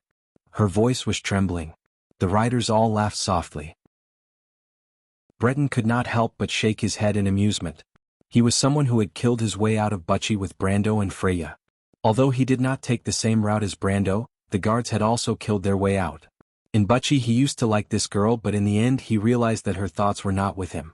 Now, after the training and growth, the two of them were just comrades. Even his hostility towards Brando had lessened a lot. After so many things had happened, Breton felt that he had matured a lot. The superficial competitiveness of the past seemed a little childish now. It was as if the passion of youth had turned into another kind of hidden emotion. It had become deep and stable and was connected to the fate of the kingdom. Beside him, most of the youths had the same thoughts. The knight laughed softly, and even Maynard could not help but find it funny. The knight's expression softened slightly. She did not know why Freya looked so frightened in front of her, as if she would eat her up at any time. She shook her head and said, "Freya, you are a soldier. You need to learn to be calm and collected. This is just a routine patrol. If you really go to war, won't you be so nervous that you won't be able to walk?" The knight laughed again. "If I really go to war, I won't be so nervous." Freya hurriedly nodded her head, but she was criticizing in her heart. Unexpectedly, Maynard seemed to have seen through her thoughts and said, "That's true. Unlike the others here, you and Breton have seen real battles. But there's nothing to worry about. Her Highness is very safe. This is a neutral zone promised by the Holy Cathedral. No one dares to start a fight here." "Then why do we have to go out on patrol every day?" A knight did not understand. "This is to maintain the basic vigilance of a soldier. If a soldier cannot sense danger, then the kingdom we protect will be in danger." Maynard turned her head and replied coldly. The knight was slightly startled, as if they had just understood. But Maynard turned her head and looked at the forest in the distance. There was no war here, but the real war had just begun in another place. Behind the layers of forest, Viscount Ding's villa was located in a secluded valley.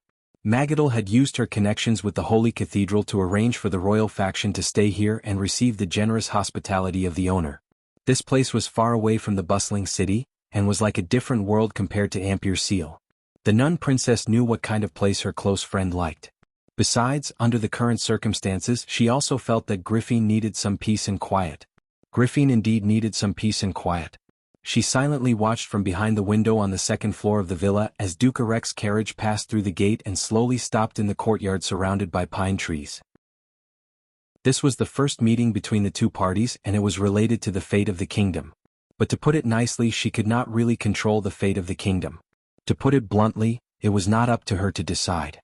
Griffin lowered her head, and the tips of her silver hair fell past her ears and down to her cheeks. She was not old, and a layer of cute fine hair could be seen at the edge of her face. But it was on this pair of delicate shoulders that she had to bear an unimaginable burden. Griffin took out a letter from her bosom and carefully read it before putting it away. I don't know what you are resisting, but I am willing to do my best for Erewhon and people like you. You are the one who gave me confidence and strength, Mr. Knight. Duke Erek's envoy had arrived late. The arrogance of the nobles made her deeply aware of her own weakness. But anger would not help. This was not an era that could be changed with just a wish. Griffin knew that she had to give up something. She turned around and ordered her maid, "Tell Erek that I don't want to see him today." But the maid was a little afraid. Griffin had never been willful since she was young. Although she did not understand the politics of those big shots, she knew that the decision of the princess at this critical juncture would deeply anger some people. She could not help but carefully persuade her, Lord Fleetwood, Lord Makarov, and the others. But Griffin looked at her coldly. There was no trace of willfulness or dissatisfaction in her silver eyes, only calmness. Erek's envoy comes and goes as he pleases. Does he not care about the dignity of the royal family? I don't mind meeting him, but if this is his attitude, then there is no point in this negotiation. Tell Count Makarov what I said. From today onwards I will not see Erek's envoy for a week. She paused. A week later we will meet in the city of Amberlight. When she finished this sentence, the childishness in her seemed to have completely faded away. She had become the future princess who would guide the fate of all the players in Erewhon. The regent princess of Erewhon. The fate of the kingdom seemed to have begun to walk on the original path at this moment. I am a little stuck today, but I still persevered in writing a chapter to keep it running. To be continued. If you like this work, you are welcome to come to Chidian.com to vote for me. Your support is my biggest motivation. Chapter 521. Amberlight was shrouded in a strange atmosphere. Far away in the south, Tonajal was also shrouded in a similar atmosphere. After returning to his territory, Brando immediately called for an emergency meeting. The meeting was held in a forest not far from New Valhalla. The tree elves had planted a square there that was surrounded by 10 ancient banyan trees. Brando was quite fond of that place, so he temporarily used it as a meeting place. Because he had informed them beforehand, he had gathered almost all of his core members, including those who had followed him since Fortress Reden. Gaspard, Terran, Mano, Reto, and Badam were all members of the Red Bronze Dragon mercenary group. Even though Gaspard was the captain of the Fortress Reden's security cavalry, he had also joined the group since Fortress Reden. Only Terran was a little special. He was originally the sergeant major of the White Mane Infantry Regiment, but because of various reasons he joined the group. In the eyes of the world he was a traitor. Brando stood under an ancient banyan tree and looked at these people. He couldn't help but sigh in his heart. There were a few familiar faces in the Red Bronze Dragon mercenary group that he couldn't see anymore. A few of the older members had passed away due to illness during the long migration, and most of the remaining members had died during the Second Tonajal War. However, the will of the dead seemed to have been passed on to the living, and the remaining people had become stronger and more resolute. This change was obvious. Gaspard used to be the lackey of the nobles in Fortress Reden. When he first appeared in front of Brando, he was a pretty boy who looked strong on the outside but was weak on the inside. But now, because he had been outside for a long time, his skin was slightly tanned, and his face and arms were covered with battle scars. Even though he looked a lot rougher, he also looked more mature and stable. Among the refugees who migrated from Fortress Reden, there weren't many of them, because not everyone was willing to leave their homes. Most of the people who knew this captain of the security cavalry hated and feared him, but now there were more and more people who took the initiative to stop and call him captain. But the most important thing was his strength. In just a short year he had grown from a weak iron-ranked character to an iron-ranked one. It wasn't just Gaspard. Most of the people who came out of Fortress Reden were the same. Terran, Mano, Redbeard Badam, and Reto were the same. In just a few months, their strength had shown signs of breaking through the peak of iron-ranked and entering the silver-ranked. The sea of magic was changing the world, but only those who had experienced life and death situations could clearly feel this change. Brando's gaze swept past the people in Fortress Reden and landed on another group of people, the Grey Wolves mercenaries. These people who were abandoned by Makarov and taken in by him hadn't been with the mercenaries for long, but many of them had increased their strength to varying degrees, including Sanford. After the distribution of the Dragon Blood Potion, his strength had increased to the upper iron ranked. In fact, Amandina wanted to give priority to the seniors in Fortress Reden, and the others would observe the situation. But Brando felt that it wasn't necessary. Those who had followed him through 2 wars were loyal and reliable. In this era, it took courage to go against the nobles. If Makarov and Grodin didn't force these mercenaries into a dead end, they wouldn't have followed him to this point. Although the production of the dragon blood potion was not high, it was obviously more convincing to distribute it based on merit rather than seniority. Besides, most of the people who followed him in the earliest batch were also people who were extremely loyal and contributed to the group. Brando used this point to convince Amandina and win the hearts of the people. Even though the Red Bronze Dragon mercenaries received the most dragon blood potions, at least the others could see that everyone had an equal opportunity in this group. Even the latecomers had a chance to surpass the seniors in the group. As long as one's hard work was rewarded, they would be filled with motivation. Brando's action was to maintain the vitality of the mercenaries. He had been the leader of the Amber Sword for a period of time, and had a certain understanding of modern organizations. Compared to the nobles of this era, his vision was naturally much more advanced. In the eyes of this noble lady from Bragg's, her lord's suggestion had an astonishing effect that she didn't expect at all. The people's hearts were more stable and cohesive. This change was within her expectations, but she could faintly feel that there was something more in the mercenaries. Like a soul, everyone became more motivated. The new members were working hard and the old members felt a sense of crisis. Even she was affected by the atmosphere and became more energetic during the day. This change was subtle and it formed a virtuous cycle in the ABs. Amandina, who had learned about the arts of the emperor from the ancient inheritance of the Nesson family, was secretly shocked. She knew that this kind of atmosphere was something that many nobles and even monarchs couldn't achieve, but her lord seemed to have done it with just a wave of his hand. Amandina thought about it carefully. Even though she had always been conceited, she couldn't help but admit that she couldn't do it. She always had to consider loyalty and not justice. She felt that she couldn't understand why Brando could always ignore this point. Was her young lord not afraid of nurturing talents for his opponents? It was a common thing to change sides in this era, and almost all nobles had a headache over how to maintain the loyalty of their subordinates. But Brando never cared about it, and his mercenary group was the most loyal and cohesive one she had ever seen. Brando's reply to her was, "If you have a fair and good system, why would you worry about the people in the system going elsewhere? Loyalty isn't because of praise or favoritism, but because the group is worth it. I am confident that this group is the best choice for those who follow me. I maintain this system and the others are loyal. It is because I have such confidence in this group that everyone can trust and rely on it."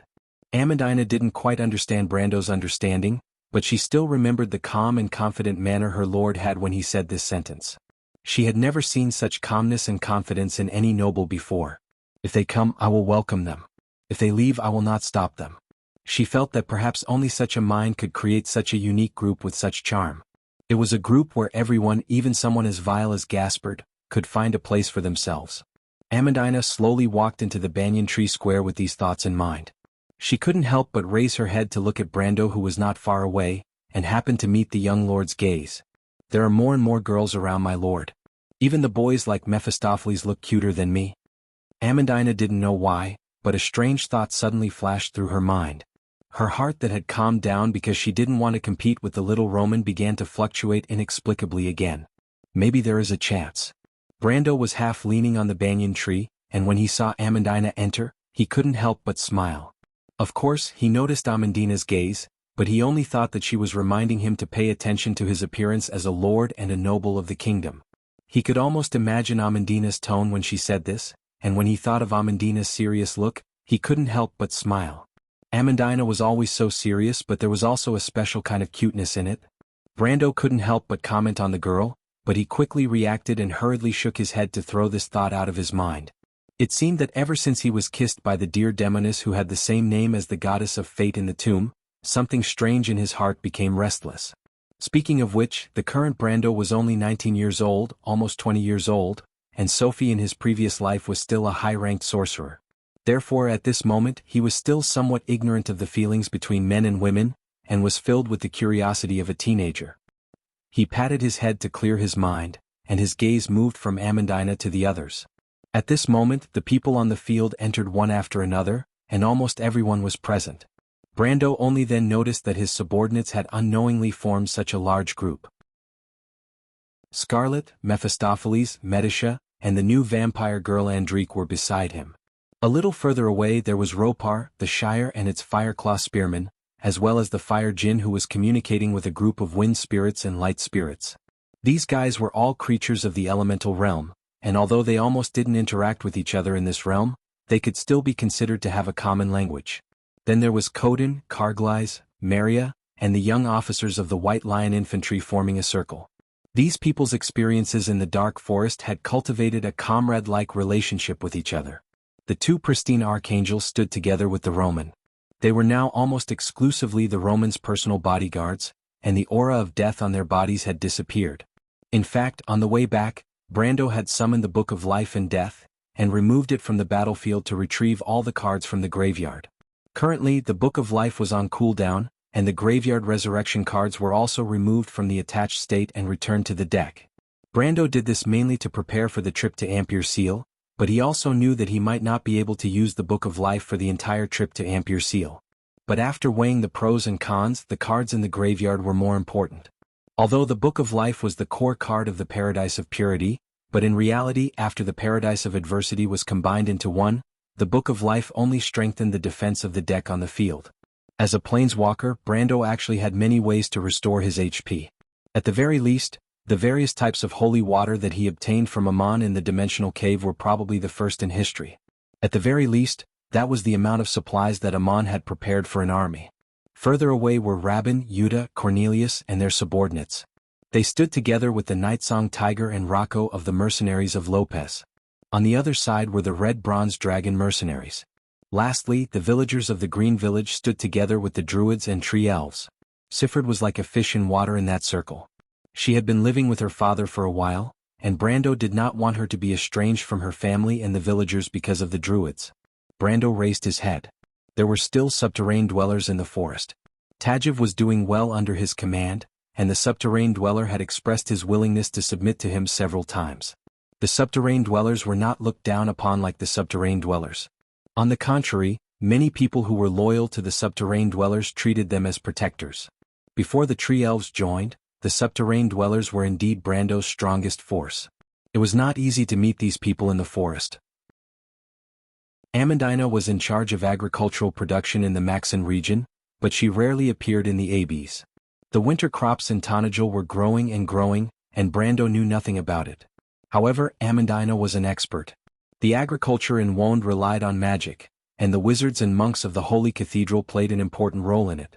Fortunately, the monks of the Holy Cathedral would not work for the rebels. Fortunately, Brando had the Druids under his command, and they were far better at farming than the monks of the Holy Cathedral of Fire. But when these people gathered together, Brando realized that his wings were slowly growing. He could not help but count. Scarlet, Mephistopheles, Medisha, and Ropar were 4 gold-ranked wizards. There were also the Shire and Andrique, 2 gold-ranked wizards. Coden and the Fire Deity were also lower gold-ranked wizards. Including himself, there were a total of 9 gold-ranked wizards, and this did not include the Tree Elves and the Druids. In terms of numbers alone, they were second only to Alwyn's Duke Arek and Duke Cypher, who were renowned dukes. Brando remembered that there were a total of 22 gold-ranked wizards serving the royal family of Erewhon. However, not all of them followed the royal faction of the south, and some of them joined the king's eldest son, House Cypher's camp. In other words, the royal family only had a dozen or so gold-ranked wizards. This could be said to be the strength of Erewhon's country, and they were not much stronger than him. In terms of quality they were inferior. Brando's gold-ranked wizards, except for Coden and the Fire Deity, were all middle-ranked and above. Medisha even had the strength of an upper gold-ranked wizard. After Scarlet converted the dragon bloodline, she reached the pinnacle of gold-ranked wizards. After the trap vampire received the sacrifice, he was elemental awakening, and was only a step away from breaking through the elemental barrier. In Wonde, elemental awakening was recognized as the strength of an elemental wizard. Further down, the silver and iron-ranked wizards were also fully fledged. Brando counted 3 of them: the mercenaries of Lopez, the pristine angels, the Fireclaw spearman, Carglais, and his little lover, Maria. Then there was the mercenary corps and the Tree Elves alliance that came out of the Black Forest with him. There were hundreds of them, and the leader of the Fireclaw army, Vern, had reached the pinnacle of silver, and was about to reach the strength of a gold-ranked wizard. It was worth mentioning that Brando's own Garuru rock beasts had hundreds of silver-ranked black wolves, which were also a hidden force. Below the silver-ranked, the red-bronze dragon mercenaries were the main force, and a large number of iron-ranked wizards formed the backbone of the army. Below them were Uriel, the old dwarf Odin, the wind spirit Drake, the cave dwellers and the shadow beasts. Even the alchemist Tamar had recently reached the strength of an iron-ranked wizard. Other than a few who acted cute and were purely civil servants, such as Roman and Amandina, Brando's forces were almost full of talents. The only shortcoming was that they lacked the highest level of combat power. The princess's side at least had Buga and Fleetwood who were elemental awakened, and the hidden elemental awakened power of the royal family of Covardo would definitely be more than that. As for the duke's side, Arek had 2 elemental awakened retainers, the duke's army in the north had 3, Viro had 1, and Karsuk had 2, one of which was a wizard. Compared to these forces, Brando's top combat power was a little lacking. Other than the Ash Sword Saint, but Grey Sword Saint Mephistopheles was still not considered a member of his group after all. If Brando wanted to win the battle at the elemental awakened level, the only thing he could think of was the golden battle flag. Although there were many restrictions, as long as he placed it on the battlefield, he would at least have the strength to contend with Erwin and the other dukes. At this time, the noisy scene had quieted down. Everyone was present, and everyone's eyes were looking in this direction, waiting to see what this exceedingly young lord wanted to say to suddenly gather them. At this time, Brando recovered from his thoughts. His gaze slowly swept across the audience, and in a short moment, his thoughts became clear again. First, let's talk about the recent events. Brando first looked at Amandina. What he wanted to say next was about the trip to Ampere Seal. But it was not time yet, and he needed to prepare. This matter was related to the entire group and the future of the territory. Brando thought that it was time to let these people who followed him understand his thoughts. What was Erwin's future? He did not know how many people would agree with this, but after a period of subtle influence, Brando also wanted to see the results. How many people had the same ideals as him, and how many people wanted to save this ancient kingdom that had once written its glory on its flag? My sword points forward, the first generation of nobles of Erwin trace back the ancient glory, and advance along the path of the ancient sages. King Eric, P.S. 2 days ago I stopped to organize my thoughts about Ampere Seal. Brando will definitely go to Ampere Seal to change history. After all, this is the goal he has been preparing for all this time, and it is also the meaning of his life. However, it is easy for one person to go against the huge inertia of the entire history and destiny. The difficult thing is how to bear the pressure and responsibility that comes after the change. This is what Brando has to consider as a man. The decaying kingdom is collapsing in an unstoppable manner. Can Brando protect everything he wants to protect under this collapsing edifice, and build a new Erwin from the ruins? I hope to experience this completely different future with him. To be continued. If you like this work, you are welcome to come to Chidien.com to vote for me. Your support is my biggest motivation. Chapter 522. Amandina nodded at Brando and walked out with a stack of parchment papers in her hands. In a sense, she was still the same cautious and calm girl that Brando met for the first time. However, there was a healthy flush to her pale face, and her thin eyebrows were slightly furrowed. She looked like she had matured a lot. She turned around and glanced at the people in the hall. Ever since we repelled Count Randner's unreasonable invasion, Amandina coughed lightly. Amandina raised her head and looked at the bad guys carefully. She did not roll her eyes like Scarlet, but her silent gaze was enough to make people feel helpless. Ferber, Port-Gris and Maxon are all doing well. All the plans and work are being carried out in an orderly manner. After the hall quieted down, she began to explain the situation in the entire territory and Aween in an orderly manner. Ferber, Port-Gris and Maxon are all doing well. All the plans and work are proceeding in an orderly manner. After the hall quieted down, she began to explain the situation in the entire territory and Aween. Overall, Abes was on a path of healthy development. The most pressing problem was the food they bought from Abes. The food they bought from Ampere Seal was enough to last them until the 4th month of the year of the sword. They could only count on the harvest of winter wheat, but there was a possibility that they would need to purchase more food as well. Amandina expressed her opinion on the current situation. The clouds of war were gathering in the north, and the price of food was likely to continue to rise in the next few months. She suggested that if the territory needed to purchase food, it should be done as soon as possible. Bosley, Roman, Odom, and the Shire agreed with her suggestion. Brando naturally agreed as well. He wanted to go to Ampere Seal immediately and buy a batch of food along the way. The nobles of the north and south were currently gathered in Amberlight under the Holy Cathedral's arrangement. They were preparing for the final negotiations on the future of the kingdom. To the commoners, this was the last hope to prevent a civil war from breaking out. The merchants were also observing the situation. Although the price of food fluctuated, only a few people were secretly hoarding it. However, Brando understood that there was no turning back between the north and the south. On the surface, the negotiations were to maintain peace in Erewhon, but under the surface, it was a final struggle for the kingdom's power. The regent princess would use this opportunity to meet with Erek and form a marriage alliance. Brando did not know much about the north, but he knew that the royal faction and Erek's diplomatic group had arrived in Amberlight before the nobles in the north and the eldest son of the king. Outsiders did not know much about this, but he knew that the future princess and Duke Erek were likely to be in the diplomatic group. It was just that they did not announce it to the public. Although Tonajul did not have any spies in Amberlight or even the north of Firth, and all the information came from the few merchant fleets in Amberlight that had established a temporary connection with Abes. But even without this information, Brando knew the truth behind it. This was nothing more than a prelude to history. He still had some time. Amandina continued to talk about agriculture and the spring plowing. Anyone could see that Brando wanted to expand the scale of Tonajul's agriculture. But if he wanted to increase the scale of agriculture in Tonajul, then the spring plowing would require a large amount of labor. In normal years, no one would be willing to move to such a remote area except for the homeless. Fortunately, the War of the Black Rose had created a large number of refugees. Master Bosley had already sent a letter to his students to organize these refugees to move to Tonajul. The main problem was the loss of life along the way. Brando felt sorrowful to the point that it was almost depressing. The lives of people had to be calculated like goods. This reminded him more than once of the slave trade in the history of his previous world. But in reality, if these farmers and craftsmen were allowed to stay in the war-torn homes of Viro, Karsuk and Grinoires, the end result would be nothing more than to fend for themselves. Only a small number of people would be able to survive, and the elderly and children would have no chance of survival. This was the helplessness of war, and also the reality that this world had to accept. Brando, who was half a modern person, could only remain silent when he received this knowledge. He had never paid attention to this background in the game before. It was just like how Wond only had those magnificent legends, but the NPCs were living the cruelty of this world and no one cared. There is a problem. These refugees are more or less taken in by the local nobles, but the nobles only need strong laborers and women who can give birth. The rest are mostly the elderly and children.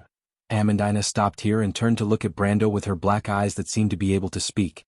There was a deep sorrow in her eyes. She spoke of the homeless as if she was empathizing with them. If not for Brando, she would also be part of the lowest class of people in this world where the strong preyed on the weak. But on the other hand, she also had a difficult dilemma in her heart that she could not bring herself to speak of. It's fine. The elderly have experience that the young cannot compare to. As for the children, Tonajul needs children. Children are the future of this territory. They have experienced the hardships of war, and only then will they understand how difficult it is to live a peaceful life. Tonajul can take them in. Brando took a deep breath. He was now a lord and there were many people standing behind him.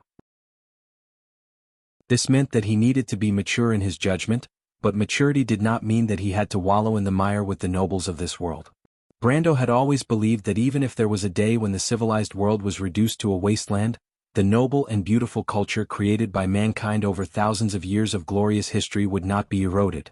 On the contrary, mankind would be the first to walk out of the wastelands with the light of humanity. That was just his personal opinion, but when he looked at the others, they all looked at him with respect. Amandina had an indescribable complicated expression on her face. She hoped that Brando would calmly reject her, but she was destined to be disappointed. But he also calmed her down. Even though she knew that it was a childish and impulsive decision, it was filled with a kind of power that inspired her. At that moment, she felt as if she saw a young knight holding a shining banner in the endless darkness as he advanced against the current. That kind of perseverance almost melted her heart. She wished that she could help the young man take one more step forward, so that this gentle light could exist a little longer before Erewhon's dawn. Not all the elderly have experience and there's no need for so many of them. Amandina muttered to herself and then smiled gently. I've never seen such an idiot before. Forget it, I'll help you to the end. Bosley shook his head among the crowd, but his eyes were filled with forgiveness and gratification. After experiencing a life of exile, he finally understood how far Erwin had fallen. Who would be able to save Owen? His passion as a member of the royal faction had cooled down, and he was no longer sure if the royal faction would be able to help Owen. His support for the princess's faction was due to the inertia of his past. Until today, when he saw Brando's decision, he felt that there was something in this young man that the nobles of Erwin lacked. He suddenly made up his mind and wrote a letter to a few of his proud students and old friends, asking them to come to Tonajil and see everything here. After talking about the refugees, Amandina briefly mentioned the development of the territory. There was nothing much to talk about. The white main guards were still nowhere to be seen, and the main reason was that they were far from enough. The armor and weapons workshops were also lacking in manpower, and they could not fully support an entire army. Odom's grand city was still on paper. According to him, he was running around every day like a rabbit digging holes to build forts and tunnels on a few mountains. It was as if he had seen a ghost. The Shaflun silver mine was operating steadily, and it was the main source of income for the territory. Brando's main source of income was the dark forest. With the help of the druids, he could easily develop the borders of the dark forest. The most important thing right now was the crystal mine that he discovered. Even though the production was not high, the monthly income was faintly surpassing the silver mine. Other specialties such as alchemy materials, wood, fur, and some rare items were not important. Tamar was the only one who praised him for these things. It was worth mentioning that Tamar's alchemy level had increased to level 12. This was the conclusion that Brando obtained from the quality of the dragon blood potion that Tamar helped to create. Lastly, the main thing was the expansion of Port Gris. The small fishing port had 2 additional berths for large ships, and a new bridge was built. It was no longer the peaceful port it used to be. Its main task in the future was to maintain the flourishing commerce. The renovation of the port took a lot of manpower, but the Roman did not recruit the citizens, and instead used the method of hiring workers to complete the project. Not only did they not cause complaints like the other lords, but they also won a good reputation. The only problem with Brando's reputation in the territory was that he did not have a proper title, and the citizens were more or less worried that war would break out again. But in other aspects, the majority of the people had already recognized this wise and benevolent lord. At least he was many times more benevolent than Grodin. On the other hand, the cost of hiring workers was also recovered through food. The Roman purposely left a small portion of it among the citizens. According to her words, the small amount of money left in the hands of the hardworking would give birth to more small amounts of money, and the Roman only needed to earn it back when the time came. It was as if the money was originally in her pocket. However, Brando was rich in the territory, and Brando did not mind her doing whatever she wanted.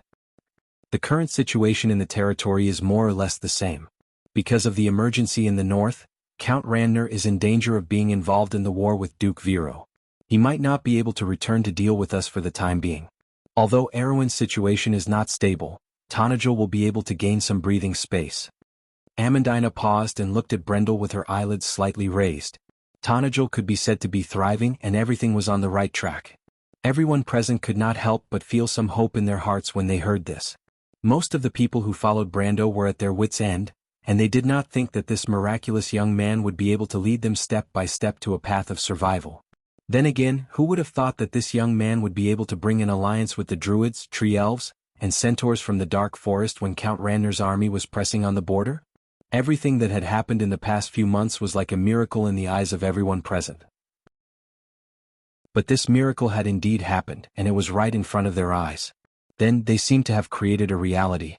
Occupying this territory and becoming a true lord, everyone might have the identity of a retainer. They would no longer be wandering mercenaries, adventurers, rangers, wanderers, or other identities. Brando nodded lightly to Amandina. Just half a month ago, every one of us tried our best, sacrificed our sweat, and even sacrificed our blood to bring this new territory out of the shadow of war. Perhaps you all thought that we could finally take a breather and enjoy a peaceful life while the nobles were busy. Everyone nodded subconsciously. But I want to tell you that it is the exact opposite.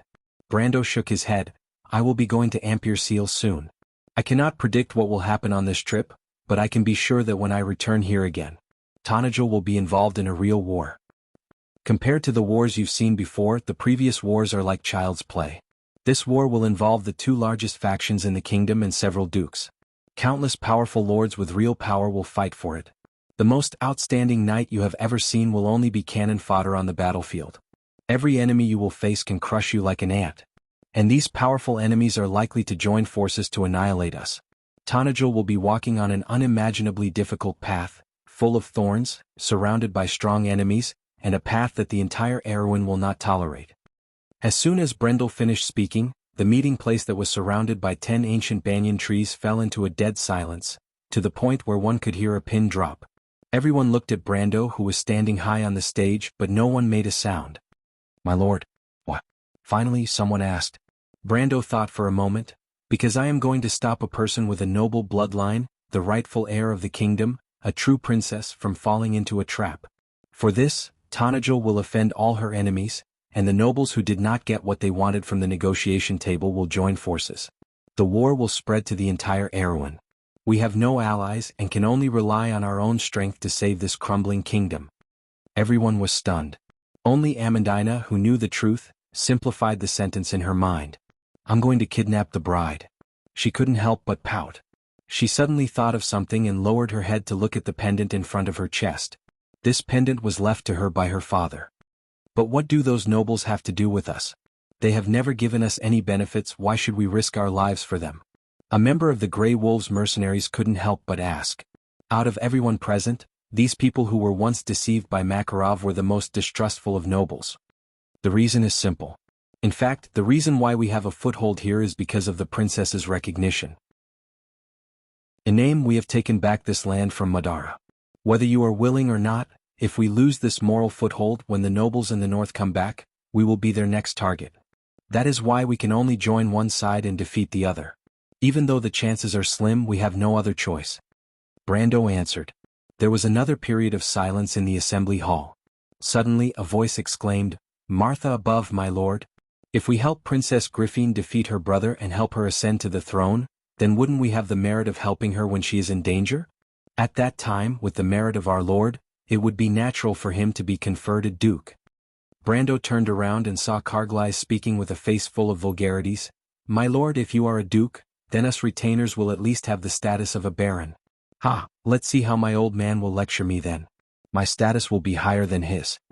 Carglass' face was filled with vulgarity as he spoke. Maria, who was beside him, pulled on his sleeves with a red face. She was so embarrassed that she wanted to find a hole to hide in. She had never seen such a vulgar noble before, and wondered how Lord Maxon had educated him.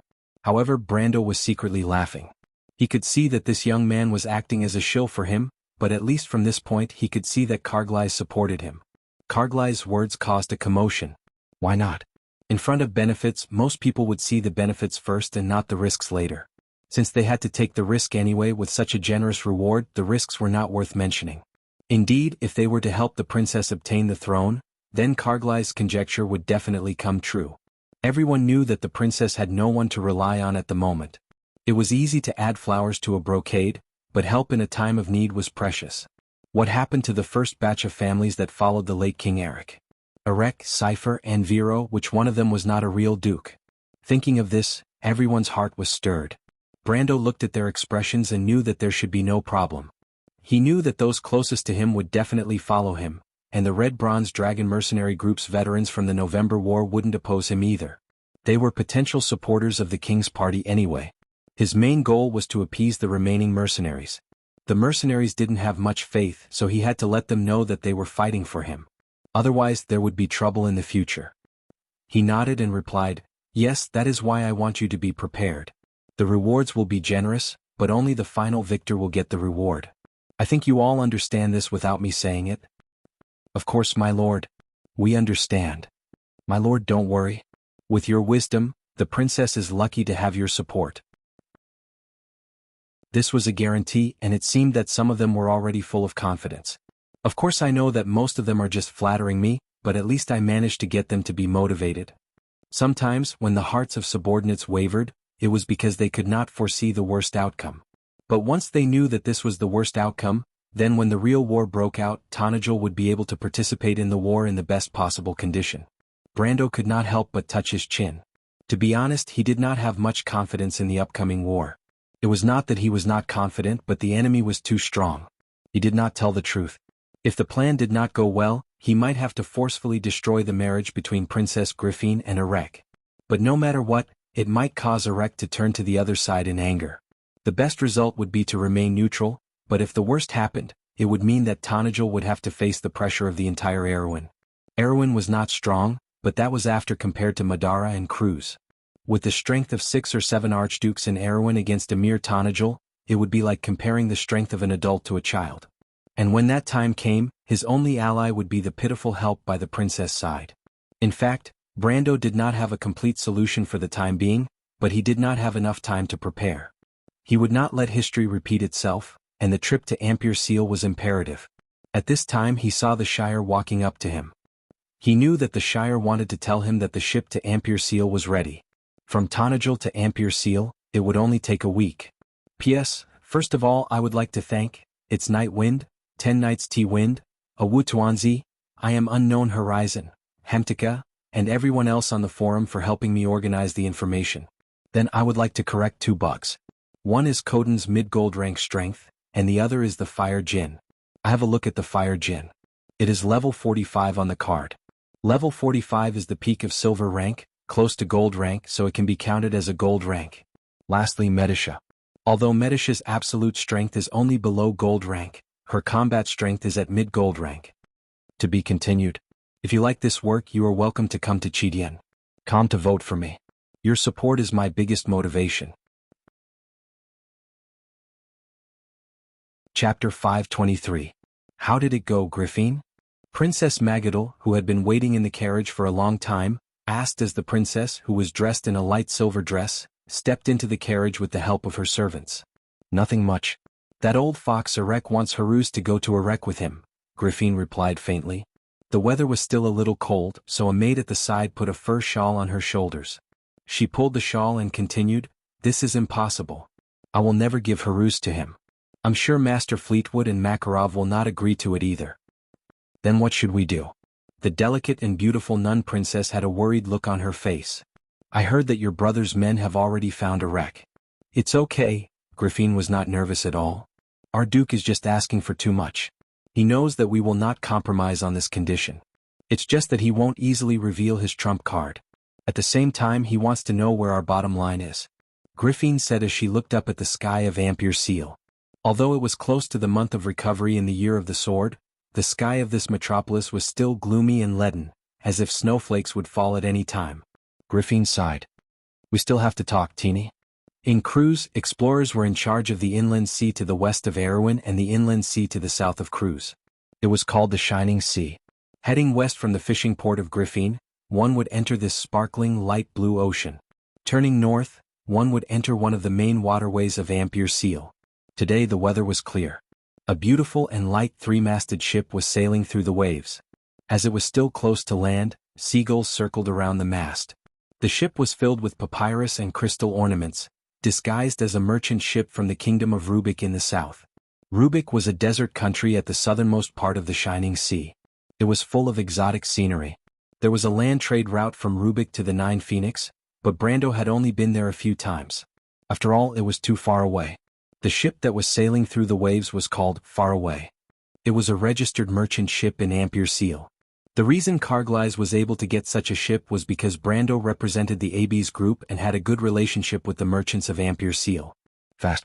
It was a fast ship, and according to the words of the men who now made a living on the sea, it was the best lad. The captain of Far Away was quite young. He was only in his 30s. Most people his age were still first officers, but on the other hand, it was a sign that he was a capable man. The young captain was like a king on the ship. He did not submit to the authority of the nobles. Coincidentally, Brando did not have the airs of a noble, so the two got along quite well. The captain was called James. Unlike other sailors, he took good care of himself, whether it was his beard or his clothes. This was probably a common problem for young people. However, this was not a bad habit.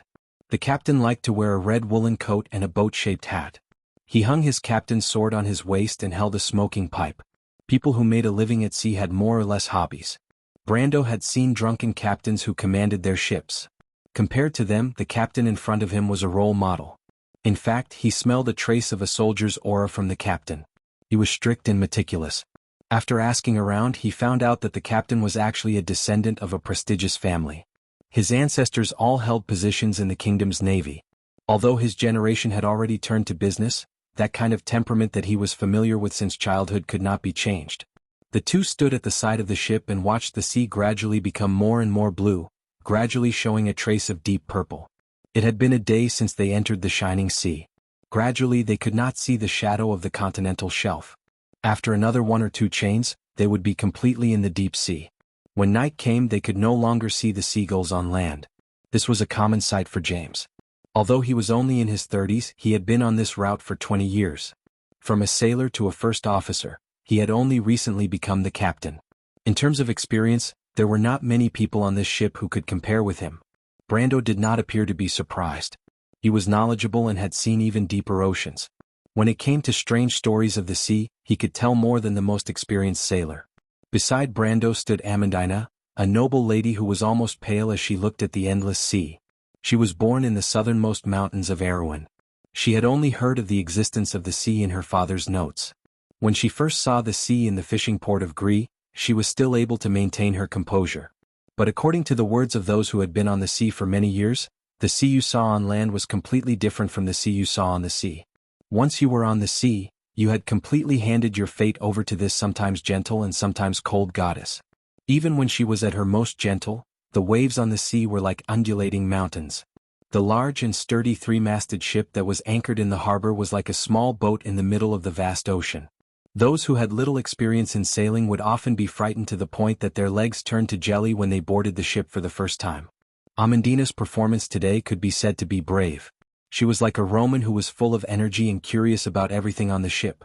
But now she was dizzy and weak and ran to her room to lie down. The merchant lady once complained loudly that Brando had tricked her into joining this pirate ship. But Brando told this little cutie that if she wanted to become a great merchant, it was impossible for her not to get used to the wind and waves of the sea. In the end, she could only bury her head in her pillow and groan a few times. "I think I'm starting to understand my father a little, my lord." Amandina stood at the side of the ship, looking down at the white trail left by the ship on the blue sea. In fact, she was also not feeling well, but when she thought that her lord was still on the deck as an aide, she could not leave alone, so she gritted her teeth and endured. Brando turned to look at his quiet aide. Amandina was like all the noble ladies of Erewhon who were born into a noble family. She was full of a kind of intellectual demeanor, but she was different from all of them in her strength. "Before I came out with my lord, I did not know that the outside world was so vast and beautiful, and it was so moving. Although I have seen the scenery described in my father's notes, I only understood today that if you were not there yourself, you would not be able to imagine how tempting it is to explore it. Just like now, when I stand here and look at the intersection of the sky and the sea in the distance, I can't help but think about what is on the other side of the sea." Amandina could not help but press down on her hair that was blown away by the sea breeze. This action gave her a weak and youthful charm. "I think my father also thinks so." Brando heard that Amandina's tone was a little faint, and he knew that she was thinking about her parents who had passed away in her hometown in Grenoires. For a moment he was a little dazed. Yes, he was also drifting. He had his own family in this world, but they did not belong to Sophie's half. He was not prepared to return to that place, and he did not know how to face it at the moment. Amandina's self-pity was because she was homeless, but he had a home that he could not go back to. Thinking of this, Brando could not help but ask, "Do you blame him?" Amandina shook her head. "I don't know, my mother would occasionally complain. But I feel that I should understand him because I was born into a noble family, and I should be more sensible than other children. But it was one thing to think about it, but later on, I found that I still resented him in my heart." She sighed faintly. "No matter how beautiful the scenery in this world is, it can't compare to his wife and daughter. How I envy the children in the neighborhood, even though their family background is far inferior to mine." Brando looked at the girl's side profile and asked, "Does your father know about your talent in creating the magic transmission core?" "I think he knows. Although he rarely comes home, he often brings me some incomplete documents. I feel that he still cares about his daughter, but maybe the direction is not quite right." Brando touched the grayish-brown stone in his bag. Ever since he saw the magic quartz sand in the underground hall, he felt that this thing might be related. "I think you're right. He cares about you, but everyone has a different way of expressing their feelings," Brendel said softly. Amandina raised her head slightly, her dark eyes looking at Brando with some doubt. At this time, Carglass came up with a young officer of the White Lion Guard. Although this young man had never been on a ship before, he seemed to have an innate talent to accept new things in the shortest amount of time. In just half a day he could walk on the deck as well as the most experienced sailor. Even Captain James was surprised and praised him for being a natural sailor. Of course, James was also surprised by Brando's knowledge. Brando was too embarrassed to say that he had a few years of experience in the sea. How old was he? His experience was too much, and he could only lie and say that he had seen some of the mage's documents. Knowledge from books was completely different from actual experience, and this did not escape the young captain's eyes. But a mage's item was always a box for a normal person, and anything could be stuffed into it. Furthermore, Brendel's mage servant was obviously a Highland wizard, so his suspicions were barely dispelled. As for the young officer beside Carglass, his expression was not good. Even after the battle at the Gree River, Brando had never seen such a depressed expression on the young officers' faces. These brave young men could defeat even the most terrifying enemies, but in the face of nature they had to retreat. The quality of your men is really good. I've seen many soldiers in Ampere Seal and Karsuk, but I've never seen such outstanding young men. At this time, the captain suddenly turned around and pointed at Carglass and the young officer beside him with a pipe in his hand. Indeed, although the young men were trembling in fear, compared to ordinary people who went to sea for the first time, they were already outstanding. Still far from it. Brando shook his head. This time he brought the most people with him to Ampere Seal, the future White Lion infantry. All 40 young men made up almost 2/3 of the entourage. Brando had high hopes for these young men. He hoped that they could go through some hardships with him in the future. In the end, everyone who stayed behind could become the backbone of the future Erewhon. Of course, these young men might not understand this yet, but no one doubted that it was a bad thing for their lord to bring them along. Young men were the age where they were full of passion and drive. No matter how strong the enemy was, they would still dare to challenge it. This was the story of a newborn calf who was not afraid of a tiger. But thanks to the captain, I brought a lot of people this time. In addition to the camouflaged goods and the necessary food and water, the captain's cargo was much smaller. Brando quickly added. This time he brought a lot of people with him. Because Ampere Seal involved business matters, the Roman had to come along. Brando did not trust her to go alone, so he brought along Amandina. Moreover, Amandina was the person who was most familiar with Erewhon nobles. She was also smart, and her presence would be of great help to his goal. Next was the mercenaries of Lopez. This was a prophecy. Brando had joked that he would bring Amandina, Falerne, and the rest to Ampere Seal to broaden their horizons. Now that there was an opportunity, he would not be the first to break his promise. Moreover, the mercenaries of Lopez were experienced and there was no possibility of casualties. They could guide the young men of the White Lion infantry during the operation. Next was the Shire. The Shire was his mage attendant, and he had to go as a cover for his identity as a Highland knight. The rest were Ropar, Mephistopheles, Andrique, and Medisha. This trip to Ampere Seal to destroy the marriage alliance was full of danger to Brando. Although he was in the dark and the enemy was in the light, Brando knew that there must be other people who did not want the marriage alliance to succeed. The royal faction and the Grand Duke would definitely take precautions, so in terms of combat power, Brando would not mind having too many. Finally, there was Scarlet. This girl was almost like Brando's shadow. She rarely spoke, but she never left Brando's side. Although the aftereffects of the blood of God were almost impossible to recur after absorbing the golden apple and the dragon's blood, she still could not leave Brando's side for the time being. Brando had said before that he would let her go after her injuries were healed, but seeing her in this state, he could only keep his mouth shut. At the same time there was an unexpected guest. Grey Sword Saint Mephistopheles did not inform anyone about Brando's plan. According to him, it was to ensure that his contractor and half of his students would not die in Ampere Seal. However, even if Grey Sword said that he was going for a sightseeing tour, Brando believed that no one would dare to object. After all, Grey Sword's strength was obvious. On the other hand, the old swordsman, Coden, was not willing to take the initiative to participate in his affairs because of Count Randner. Otherwise, there would be another strong person in the Gold faction. And it was just these people that filled up the entire ship. And this was the result of Brendel keeping the Fireclaw Spearmen, Wind Spirit Spiders, Fire Djinn, and Holy Angel cards that were more conspicuous. One had to know that a normal merchant ship would only have the necessary sailors, and it was impossible for it to be filled with soldiers like a warship. But in reality, even though Faraway looked like a merchant ship on the surface, it was actually a warship, except for the fact that it did not have any cannons. In response to Brando's words, the young captain smiled and replied, You're too serious, my lord. It's just business. There was one more thing he didn't say, and that was that Trentheim didn't have any specialties. Even though the Lord had promised to open up a new trade route for them, James didn't really believe in this promise, at least for now. Their merchant fleet only came here because there was business to be had. Merchants did not care if the other party was a bandit or a rebel. As long as the other party followed the rules and did not drag on the settlement of the goods, they would be the best customers. Besides, James had a good impression of Brando. Others said that these people were bandits and rebels, but he could see that Brando was a polite noble. Even though his way of doing things was a little strange, he unexpectedly left a good impression on him. James was also full of praise for Brando's subordinates. He had seen many noble subordinates in private armies, but he had to say that the temperament and spirit of these soldiers in Tanajil was not inferior to the kingdom's regular army. Perhaps even more so. The young captain thought for a moment. Probably only the knights of the royal family that he had seen before had such a spiritual appearance. When he came to Amberlight, he was only a captain and an ordinary merchant.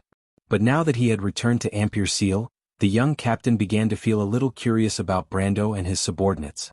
In his opinion, this young man might not be as simple as he appeared to be. He could not help but think that there might be a possibility for them to further their relationship in the future. Thinking of this, the captain put down his pipe and knocked on the side of the ship. At this time, Carglass and his officers came to Brando's side. There was a problem with the computer yesterday, sad. Who knows what the problem is with the computer when it opens the browser? If you like this work, you are welcome to come to Chidian. Come to vote for me. Your support is my biggest motivation. Chapter 524. My lord, there seems to be a problem, Carglass whispered into Brando's ear as he and the young officer approached. Brando turned around. Carglass and the White Lion Guard on duty today were patrolling the cabin to ensure the safety of the cargo. Brando brought along the first batch of White Lion armor that was jointly made by Master Bosley and Tamar. These armors were different from the White Lion armor used by Erwin's royal family today. With Brando and Orthless design input, these armors were more similar to the original White Lion armor that King Eric had modified. The White Lion armor was derived from the Wind Elves' White Winged Knight's armor, the half-plate of the Wind Empress. However, after using human craftsmanship, the White Lion armor was far inferior to the latter. King Eric had modified the White Lion armor and the White Lion battle tactics. In the early days, the White Lion swordsmen were also known as the White Lion Guards. Erwin had a large number of documents that said, "The king led the knight to unify the southern border." The king here referred to King Eric, and the knight referred to the White Lion Guards. The White Lion Guards and the Silver Elves Temple Guards were once the two core forces of Erwin. Legend has it that the White Lion Guards were close to grade 4, and were only slightly inferior to the White Winged Knight. However, when the Cipher dynasty was destroyed, King Eric's modified White Lion battle tactics had been lost. Much of the information on the White Lion armor's forging method had also been lost. Even Brando and Orthless could not complete the lost information. However, as the saying goes, every warrior is half a blacksmith.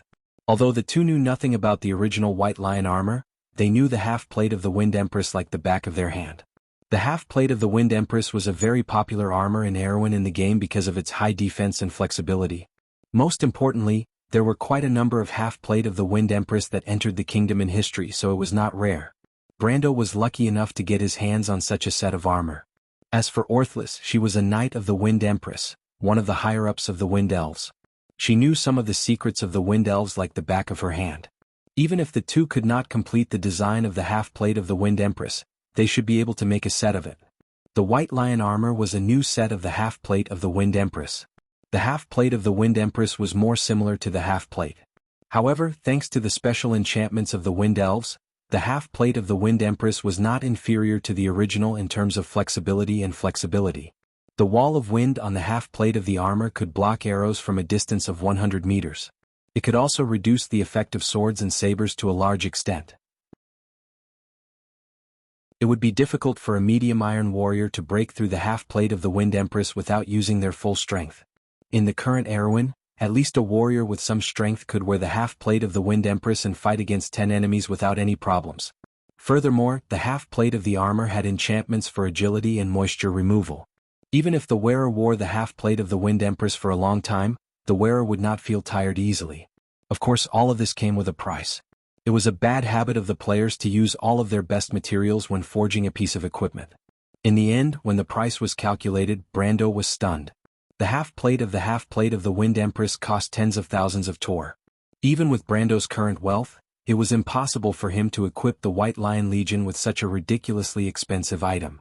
In the end, after a compromise, he decided to equip the half-plate of the Wind Empress with the half-plate of the Wind Empress. As for the ordinary infantrymen, they would use the half-plate of the Wind Empress. As for the half-plate of the Wind Empress, Bosley was currently thinking of ways to remove some of the most expensive parts, such as the magic crystals and magic arrays. According to the old man's estimation, he would be able to produce results by the time Brando returned from Ampere Seal. Brando was well aware of Bosley's little scheme. He was probably trying to see how he would express his stance on this trip to Ampere Seal. Would he be on the side of the princess or the other side? Bosley wanted to see if he would stick to his words. Brando did not feel that there was anything wrong with this. After all, no one would trust another for no reason. Besides, Bosley's expectations did not conflict with his own. In fact, Brando did not think that there would be any problems with the half-plate of the Wind Empress. Ordering someone to inspect the half-plate of the Wind Empress was just a matter of routine. When he heard the other party's words, he was slightly stunned. However, the young officer continued, Jettel heard a strange sound in the lower cabin. It seemed to be coming from outside the cabin. Brando thought to himself that it was indeed not a problem with the half-plate of the Wind Empress. He turned around and looked at James with a questioning gaze. The lower cabin of the Faraway was filled with cargo and ballast. If there was a strange sound, it would most likely come from outside the cabin other than rats. If it was rats, there was nothing to worry about. However, if it came from outside the cabin, then there was a problem. Sound did not travel as well as it did in the air. Furthermore, there was a layer of the ship's planks. To be able to hear the sound, it was either something very close to the ship or something very large. Which side? The young captain immediately asked. Brando looked at his subordinate. Carglass immediately replied, it should be the port side. The young captain reacted quickly. He immediately turned around and waved his hand. Throw the crystal chain to the port side. Not far away, a sailor saw his gesture. He ran over and pulled out a rope with a crystal-like object tied to it. With a plop, he threw it into the sea on the left side of the Faraway. Brando recognized that object. It was a special kind of sound-sensitive magic crystal. If there was a source of sound near, it would vibrate. There were many magical creatures in the open sea. Sailors often used this thing to determine if there was a sea monster lurking below the ship. It was said that experienced sailors could determine what kind of creature was approaching based on the frequency of the crystal chain's vibration. However, the sailor obviously did not have such an ability. As soon as he threw the crystal chain, he could not help but exclaim, "There's something down there. There's a lot of it." Sound the alarm. Prepare for battle. The young captain's face turned serious. The sea was calm, but the ship was surrounded by unknown creatures. Obviously, they had a certain degree of intelligence and were up to no good. However, Brando's reaction was the fastest. Before James could say anything, he had already rushed over and cut off the rope in the sailor's hand. The sailor was stunned for a moment. He saw something under the sea pulling the rope with a whoosh. The strength of the thing under the sea was amazing. If not for Brando's help, the sailor would have been dragged down with the rope if he let go a little slower. The sailor was so scared that his face turned pale. He even forgot to thank Brendel. However, Brando looked at the side of the ship and said, "It's a humanoid creature." Among the magical creatures in the shining sea, there were only a few that had humanoid characteristics. Other than a few murlocs, there were the merfolk and nagas, and there were also the lizardmen pirates. However, the lizardmen pirates would not stay in the water, and the merfolk rarely attacked humans. If it was not a murlocs, then it was a naga. James did not believe that the young lord could identify the enemy in the sea with just a glance. However, it was a fact that there were enemies under the sea, and they had already shown signs of attack. A sailor ran to the mainmast and sounded the alarm. The sailors below the deck quickly rushed up. The Faraway was a large ship. There were 40 sailors on board, plus the first mate, second mate, captain, and navigator. Brando also ordered his own officers to call the officers of the White Lion Regiment. As a result, the deck was packed with people. Brendel's expression was much calmer than the young captain's because he knew the strength of his ship. The Faraway was comparable to the kingdom's main warships that were below the third rank.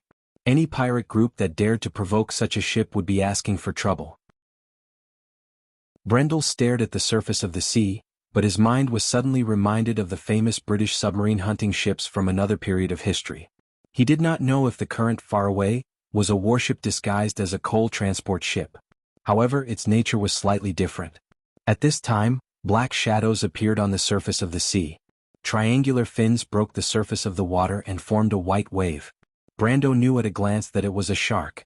There were at least 16 or 17 tribes on the surface of the shining sea that drove sharks to hunt. The sea people taming sharks was as common as the people on land taming wolves. Just by seeing a shark they could not be sure of its identity. James had the same idea. He put his pipe in his bag and pulled out his sword to the side of the ship. But at this time, a melodious song sounded from the sea. It's the sirens. The young officers of the White Lion Regiment were fine, but the sailors screamed when they heard the song. The sirens were mythical creatures. Legend had it that they used their soul-sucking songs to lure ships astray. In the Epic of the Cruise People, the sirens were described as banshees with a human face and a bird's body. However, Brando knew that they had nothing to do with the harpies under Georgandy Ridge. The real sirens were genuine mythical creatures. Their upper bodies were female, and below their knees were birds' claws. They were more beautiful than any woman in the mortal world. Not to mention, their beautiful voices could make anyone who heard them lose their soul. There were all sorts of descriptions in the myths, and all of them said that after the soul was taken away by siren, the ship would drift on the sea all day, until it turned into a ghostly ghost ship. Most of the people who lived by the sea grew up listening to such stories, so the sailors were scared out of their wits when they heard the song. On the other hand, the country bumpkins under Brendel were much calmer. Put on your earplugs. James immediately ordered. Most of the sailors were very superstitious. Even though no one had seen the sirens for hundreds of years, the legends were enough to make the people who lived on the sea prepared. He immediately took out earplugs that he had prepared beforehand and plugged his own ears. The sailors followed suit, but the officers of the White Lion Regiment were also prepared. They took out their earplugs one after another. Brando had many years of experience in the sea and had gone deep into the sea. He was naturally more familiar with the things on the sea than James. However, he did not say anything to stop the young captain's orders. The beautiful song seemed to penetrate his brain, causing him to fall into a trance for a moment, but he quickly regained his senses. This was not the song of a siren. He turned around and handed his earplugs to Amandina. Amandina glared at him coquettishly. Everyone was afraid of the siren's soul-sucking song, but she did not believe in it. She did not like his actions that did not care about his own safety. Almost everyone present saw that the young lord did not put in his earplugs, but was unmoved by the song. They could not help but be surprised for a moment. They knew that Brando was a Highland knight, and all of them thought that it was a mystery that belonged to wizards. However, they did not know that Brando's willpower was frighteningly high. Not to mention that this was not the song of a siren, Brando thought that even a real siren would not be able to seduce him. He turned back to the captain and said, "It's not a siren, it's a mermaid." What? The captain was wearing earplugs and thought that he had misheard. "It's a mermaid," Brando said firmly. "The Nagas are under the sea. I know that the mermaids of the shining sea often move with them." To be continued. If you like this work, you are welcome to come to Chidian. Come to vote for me. Your support is my biggest motivation. Chapter 525. The Nagas in the Shining Ocean were quite famous. They often attacked passing merchant ships along the route from Ampere Seal to Grey Haven and even Lubeck. However, the Nagas in the deep sea were not united. They were divided into more than 10 different tribes, the most famous of which were the Quatones and the Shining Scale Nagas. The Quatones were not only in the Shining Ocean, but also in the 7 seas of Wonde. They were the most notorious bandits in the ocean. In comparison, the Shining Scale Nagas had their own culture, language, and traditions and were more like a kingdom. Most of the tribes in the deep sea made a living by raiding, and the Nagas were no exception. Dozens of tribes attacked each other, but it was just a dirty fight between bandits.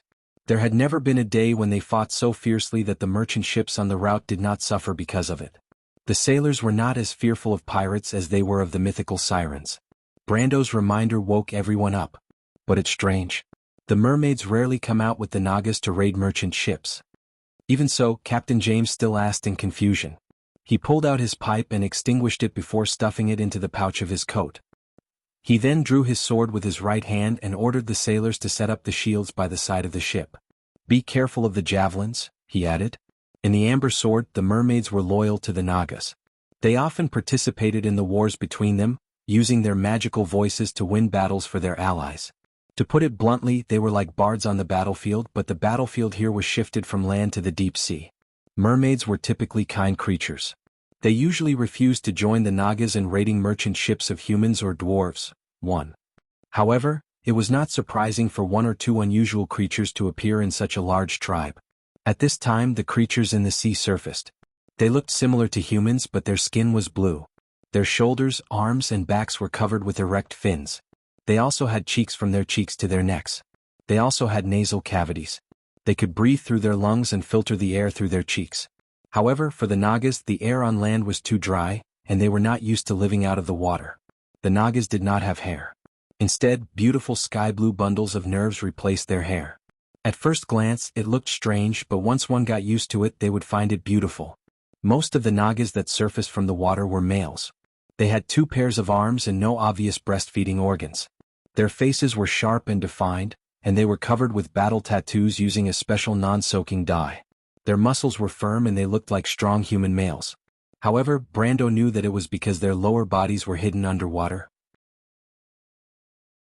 According to legend, the Nagas were the descendants of the sky serpent. They were all half-human, half-snake monsters. The Naga males had 1 less pair of arms than the females. This was because the Naga gods wanted the females to be more agile than the males. The males only needed to be on the battlefield, so they needed to be more powerful. However, these were all myths and legends. In reality, the Nagas and mermaids were good at throwing spears. The male Nagas had 2 pairs of arms. 1 pair of arms held the trident that they were good at, while the other pair was good at using short swords and shields. The mineral resources under the sea were rich. They did not have to worry about iron and copper, which were commonly used to make weapons and armor. The Nagas knew how to use underwater volcanoes to smelt and forge weapons. They also had special methods to protect their weapons underwater. Therefore, they were not inferior to the humans on land in terms of weapons. However, the biggest difference between the weapons and armor of the Nagas and humans was the shuttle-shaped shields.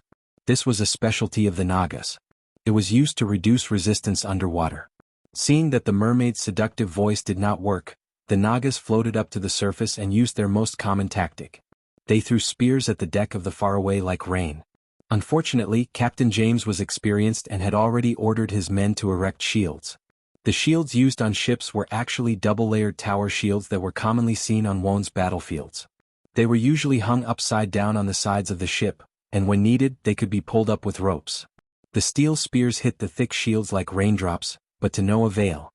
The shields on the ship were specially designed to deal with these common robbers. The Faraway was a large ship, so it was even more well-prepared. The Nagas' spears were either embedded in the shields or fell powerlessly into the water. After a while, Greysword Saint Mephistopheles, the Shire, Andrique, Scarlet, Mephistopheles, Ropar, and the Silver Fairy Princess also came to the deck. Seeing these people, James finally let out a sigh of relief. Although he did not know the full strength of this young lord beside him, he knew that at least Medisha and the Shire had the strength of a gold tier. With 2 gold tiers in charge, even the flagship of Erwin's fleet could not compare. "What's going on?" Mephisto asked calmly as he walked out of the cabin and saw the monsters on the surface of the sea. Captain James did not know that this ordinary-looking middle-aged man was Brando's biggest boss on this trip. However, just this calmness alone was enough to make him take a second look. The Ash Sword Saint's calmness was not without reason. After all, this was the beginning of the Year of Swords. It was not like the end of the Slate War where the bandits on the road could be elemental awakened. At this time, not to mention Erwin, even when Mephisto's duchy was still under Cruz, he was still one of the top fighters in the Empire. For a fighter of his level, as long as he was careful, it would be difficult to find any existence in the entire Wone that could kill him. And a few Nagas were not a problem at all. "It's the Nagas," Brando replied. He held his sword and did not immediately attack. He looked at the Naga warriors on the surface of the sea and felt that they were somewhat familiar. Although the Nagas looked similar to humans, there were still differences between different tribes. For example, the Shining Scale tribe was named for their colorful scales. The tribe Brando looked a bit like the Grey Fin Naga. When he saw the pale scales, he could not help but be slightly startled. Could it be that coincidental? These are the Nagas? The Ash Sword Saint had heard of the Nagas before. But he was born in the interior of the Empire and had been fighting against the Empire all his life. He had never taken a ship out to sea, so he had only heard of the Nagas but never seen them. He looked at the monsters and could not help but be slightly startled. He turned back and said, "Why do you always run into trouble wherever you go?" Brando did not expect this serious guy to ridicule him in such a serious manner. But only he would have the leisure to do so at a time like this. But he did not expect Orthless to nod in agreement. I think this guy is right. You always run into trouble wherever you go. Mother Marcia above, I'm innocent too. Brendel was speechless. When he was in the Amber Sword he could not obtain any storyline quests, but after transmigrating to this world, he had to be careful at every step. Inexplicable things kept coming to him one after another. But Orthless was just joking. It was very common to run into pirates at sea. Not only were there pirates but there were also bandits and bandits on land. Most of the feudal lords' management of their territories was limited to the core area. The more remote the area was, the more chaotic it would be. In the outer seas where no one could control, it was a paradise for illegal forces. At this time the sailors began to fight back. Most of the ships sailing on this route were armed merchant ships, so there was no shortage of weapons on board. The sailors fought back with crossbows but their attacks were not very accurate. Instead of saying that they wanted to destroy the enemy, it was better to say that they could only force the enemy to retreat. In the midst of the chaos, the sailors under James suffered quite a bit. A few spears pierced through the gaps between the shields and into the crowd, injuring several people. 2 unlucky men were nailed to the deck. The second mate, who was also a doctor on the ship, took a look and said that they could not live. But Brando took out a few bottles of the lowest grade holy water from the Dimension Cave and asked Medisha to pass them over. The amount of holy water he got from Amon in the Dimension Cave was astonishing. Not to mention low-grade holy water was not very useful to him, so he could use it to buy a favor. Brando knew that it would be very beneficial for his future development to have a good relationship with these merchants of Ampere Seal. Not to mention James himself had a strong background. Holy water was the most effective medicine in the world. Its greatest use was to stop bleeding and repair damage to the body, and injuries in war were basically of these 2 types. As long as the person did not die from excessive blood loss, holy water could play a role in reviving the dead. But it was not common. During the Holy War, the Holy Cathedral could only supply it to the most elite troops. When the 2 sailors who were about to die drank the holy water, their terrifying injuries immediately healed at a speed visible to the naked eye. At that moment, not to mention the second mate who was in charge of treating the wounded, even James was stunned. Although his sailors were not very important, and who did not have their heads on their waistbands and did not care about life and death, it was a miracle to be able to drag someone who was about to die back from the hands of the Grim Reaper. Captain James was born a noble and had seen many things. He immediately understood what Brando's medicine was. He was not surprised by Brando's ability but Brando's generosity. Using something like holy water on a sailor he did not know was either too benevolent or too magnanimous. Seeing this scene, James hesitated for a moment. For the first time, as a noble and a merchant, he began to consider whether he should deepen his relationship with Abes. He glanced at Brando and thought to himself, perhaps the rumors are true. He came from a great family with deep roots. But why would he appear in Tonagel and go against Count Randner? With his keen nobility he immediately thought of the civil war in the north. The royal faction? Or the princess's personal knight? Could it be that the Highland Knight in Karsuk is starting to support the princess's faction? Several thoughts flashed through the young captain's mind. Compared to the captain's complicated thoughts, the 2 sailors who were saved from the hands of the Grim Reaper only had gratitude in their hearts. These sailors were actually from poor families. If not for the fact that they had nowhere else to go, who would want to become a sailor? Sailing in this era was an extremely risky endeavor, and the mortality rate of sailors was relatively high. According to Brando's understanding, it was only slightly better than the 15th or 16th century in history. Saving these 2 sailors was equivalent to saving the lives of their families. But even so, Brando did not accept the sailors' request to kiss his boots to express their gratitude. As a person from the modern era, this was extremely awkward for him. But in the eyes of others, this only served to accentuate the young lord's breadth of mind. Brando did not know that his subconscious actions had won him a great reputation among the sailors. At this moment, the future officers of the White Lion Legion had already taken out a batch of heavy crossbows from the bottom of the ship. These crossbows were not ordinary crossbows. To an iron-ranked warrior, a 4-armed crossbow was no longer sufficient. Brando ordered Grandmaster Bosley to create a batch of crossbows that were enchanted with magic for the White Lion Legion's officers. These weapons were shockingly expensive, and every single one of them was as heavy as gold. Fortunately, Brando only needed 50 of them. Brando intended for the future White Lion Legion to use magic bows instead of magic bows. Magic bows required a small magic conductor, and this was Amandina's area of expertise. Even though the technology was complicated, the price would be several times cheaper. Of course, this was still a distant dream. Before that, the White Lion Legion could only use ordinary bows to make up the numbers. Brando did not have the money to prepare a magic bow for every soldier. Besides, he felt that if he really did so, the Roman would definitely give him a headache. The moment the officers of the White Lion Legion joined the battle, the situation on the battlefield immediately changed. In this world, perhaps even in the entire Erewhon, there was no other lord who invested as much money as Brando in training his soldiers. Brando's knowledge came from the modern era, and he knew that an army was nurtured. In his training program, he strictly required the soldiers and officers to be trained in actual combat. This caused Bosley and Amandina to complain more than once that the amount of money spent was unimaginable. Replenishing arrows, repairing weapons and damaged armor, this expenditure was more than 10 times that of the other lords in Erewhon. In response, the master from the palace angrily said that if the money was saved to buy an army for the princess, it would at least be able to recruit an army on the same scale as Brando's. However, Brando stubbornly insisted on it, and his persistence finally paid off today. The officers of the White Lion Legion were like seasoned soldiers who had been on the battlefield countless times. Even their only flaw of not seeing blood was fixed during the Wolf Wave. Their performance right now made even the most elite knight in Erewhon feel ashamed of his inferiority. Although they were more experienced in battle, they were far inferior to the White Lion Legion in terms of teamwork and training. The arrows of the White Lion Legion sergeants were so accurate that it was as if they had eyes. This was the result of countless shooting practice sessions. The arrows that each of them used were worth tens of thousands of Tor coins if converted into gold coins. However, all these gold coins were now found on the bodies of the Nagas. Captain James could not believe his eyes. The officers of the White Lion Legion killed one enemy with each arrow, and in just a few breaths, more than 10 Naga warriors were shot to death and sank to the bottom of the sea. The sharpshooters of the navy were only SOSO. The Nagas on the other side also felt the pressure. They never dreamed that a merchant ship would have such firepower. This was obviously a warship. Even the third-level battleships of the kingdom did not have such firepower. The only difference was that this merchant ship did not have cannons or crossbows. Otherwise, they would have thought that they had collided with a real warship of the kingdom. The two sides exchanged blows for a while. On the White Lion Legion's side, there was only one officer who injured his hand because he broke his crossbow. He became the only casualty on Brando's side.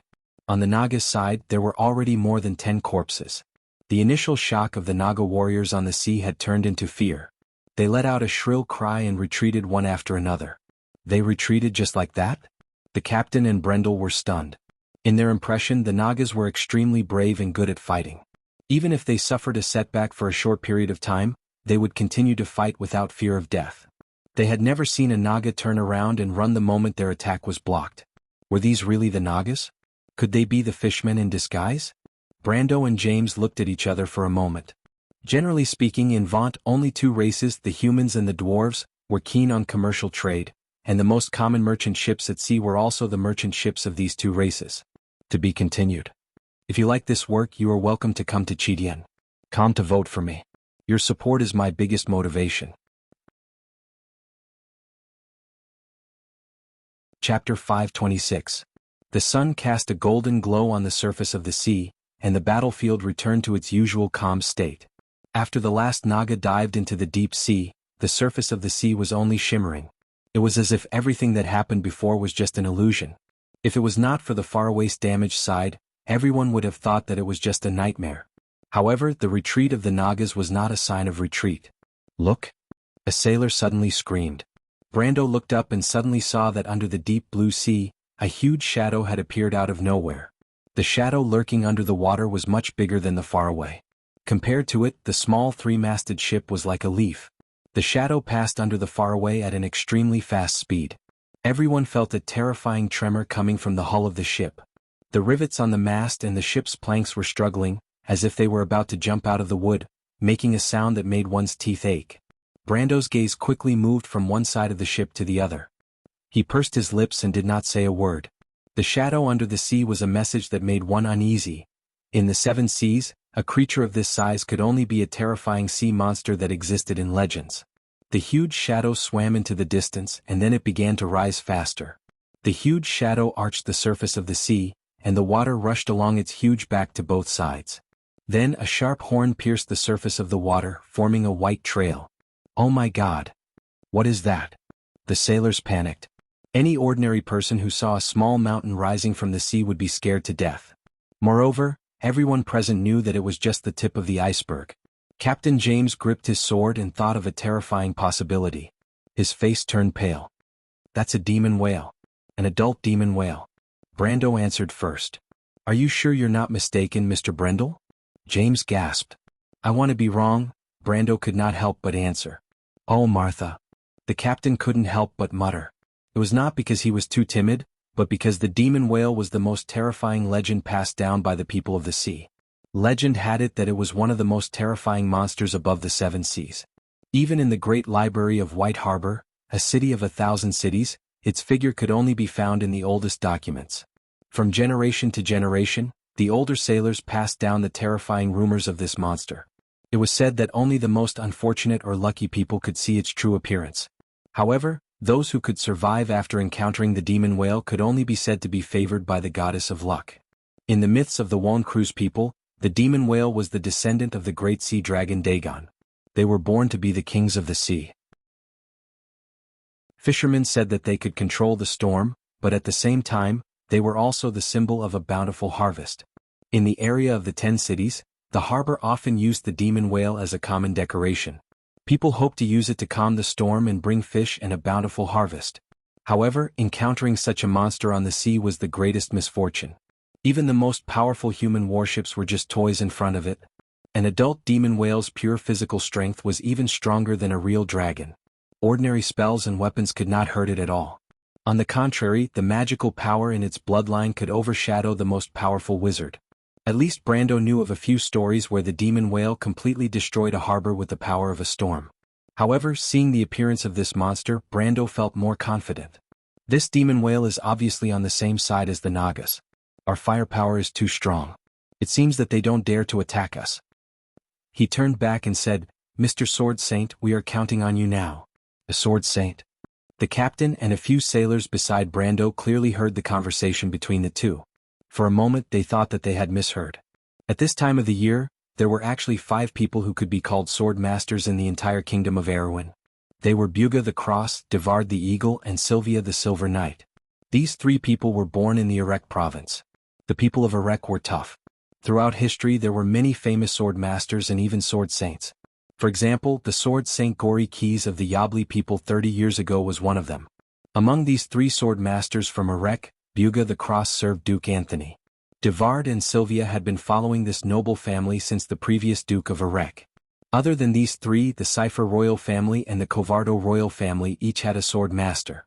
As for the sword saint, ever since Darius and Gory Keys, no one in Erewhon had obtained the title of sword saint. But now, this young lord was addressing an ordinary-looking middle-aged man beside him as sword saint. For a moment, even though the legendary giant beast was right in front of them, the sailors on the ship couldn't help but raise their eyebrows. Everyone's eyes were focused on Mephisto. This young and famous sword saint was as calm as ever. He turned back and asked, "Me?" Although the Nagas have released the demon whale, judging from their actions, they don't seem to be willing to pay too much for a single raid. I just need you to make them back off. Brando stared at the sea in the distance, carefully calculating how much confidence he had in his words. In fact, he knew the Nagas very well, but compared to them he knew more about the Nagas. Mephisto thought for a moment and felt that Brando's words were somewhat reasonable. At this moment, Captain James also reacted. He quickly nodded and said, "That's right. Although pirates are fugitives, if the loot is not equal to the loss, it is not worth it for them." After saying that, he could not help but look at Mephisto with some doubts. He silently searched for someone who could match this name, but it was destined to be futile. Whether it was Darius or Gory Keys, they had become famous much earlier than Mephisto. Compared to them, Mephisto could be said to be a junior. When did Erewhon have another sword saint? The young captain was extremely puzzled. At this time, the sword saint of Ashes nodded and said, "Let me try." After saying that, he placed one hand on the hilt of his sword. Suddenly, everyone felt a terrible burst of pressure from this thin body. The pressure was so strong that it seemed to have formed a substantial wind pressure. Even the sails of the Faraway fluttered. Everyone present, including the top gold-ranked existences like Medisha and Scarlet, could not help but feel slightly suffocated. As for the ordinary sailors, their legs almost gave way and they directly knelt on the ground. Heavens, it really is a sword saint. Martha above, when did Erwin have another sword saint? Other than Brando's subordinates, the shock in the hearts of the sailors at this moment reached its peak. But what surprised them was not only Mephisto's identity, but also Brando's origin. Who were these rebels who occupied Tanajil? Among the crowd, only Brando completely ignored the pressure of the Sword Saint of Ash's aura. His willpower had long surpassed the realm of the elemental pinnacle. Not to mention the aura of a Sword Saint, even if it was the innate aura of a dragon rooted in its bloodline, he could completely ignore it. He watched as Mephistopheles released his aura without reservation. Then, a circle of gray light spread out in all directions with the Sword Saint's body as the center. In an instant, it affected the entire sea nearby. For a moment, it was as if the entire ship was dyed with a layer of gray realm. At this moment, everyone subconsciously shut up. Even the knowledgeable James did not recognize it, but at least he knew that it was the legendary elemental power. Elemental activation. Not to mention swordsmanship, just in terms of strength alone, this was already a true sword saint. The people on the ship were not the only ones who quieted down. The demon whale that had just emerged from the water suddenly calmed down and quietly stopped in the sea not far away. This was the respect for the strong. Although the demon whale was a mythical sea monster, in the face of a true elemental activation, it did not dare to recklessly start a fight. This was an ancient creature that lived in the sea. Its intelligence was not inferior to that of sentient humans. For a moment, a strange scene appeared on the sea. There was a brief moment of silence between the tiny three-masted ship far away and the mountain-like demon whale. Neither side dared to attack rashly. Only the ordinary sailors on the ship and the young officers of the White Lion Legion could not help but raise their heads and watch this rare spectacle with their mouths agape. Perhaps some of them would not be lucky enough to see this scene again in their lives.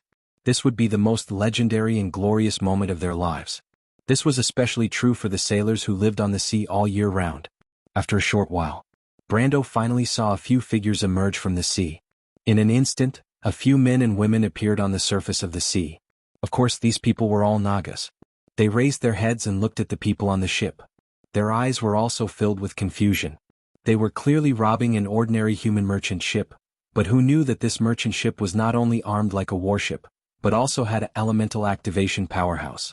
If it was not for the fact that these humans had not taken the initiative to attack, they would have suspected that this was a trap specifically targeted at them. And now, it looked more like they had offended a prince of a country who was traveling incognito. Although it was a little ridiculous, these few leaders of the Nagas did indeed have such thoughts in their minds. Otherwise it would be too ridiculous. They slowly approached the side of far away. After seeing Brando on the ship clearly, they were even more convinced in their hearts. They could not help but raise their heads and ask, "Which family's prince is on the ship?" "Prince?" Before Brando could speak, Amandina, who was beside him, laughed out loud. Brando could not help but look at Amandina strangely. This was because Amandina had always been a relatively stable and cold image in his mind. Besides, he did not know what was so funny about this sentence. Could it be that he was so far away from the image of a prince in her mind? It was like among the princes and princesses of the various kingdoms in Wond, although there was no lack of handsome men and beautiful women, there were also a lot of ugly people. With his current power, cosplaying as a poor prince of a small country was actually not an unacceptable fact. When the noble lady was looked at by Brando, she did not know what to think. She immediately blushed all the way to the base of her neck. She coughed lightly and immediately turned her head to the side. Brando did not know what she was up to, but he did not think much about it. He turned back to look at the Nagas below the ship. At this moment, even the sailors on the ship could see that these Nagas were here to ask for peace. Brando was not wrong. Even if they were robbers, they would not be willing to suffer so much for a robbery. After all, in this part of the sea, there were some people they could afford to offend, and some people they were destined to not touch. A force that had the strength of an elemental awakener as a guard would at least have this kind of strength. But what everyone did not know was that at this moment, Brando looked at the few Nagas below, and a thought flashed through his mind, "It really is you dash." To be continued. If you like this work, you are welcome to come to Chidien. Come to vote for me. Your support is my biggest motivation. Chapter 527. In fact, other than the shining scale Nagas, there were also the gray Finns, Garo, sea serpent Nagas and 6 other races. Among them, Brando knew the gray Finns Nagas the best. The differences between the Nagas in the deep sea were very different from the differences between the countries on land. Different Nagas came from different races. The gray Finns Nagas were the descendants of the legendary heavenly serpent Manas.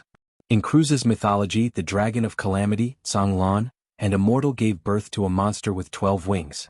This monster was the feathered serpent in the legends. It was both good and evil, symbolizing the pinnacle of order. Even today, there were still carvings of this monster under the eaves of courts and arbitration courts.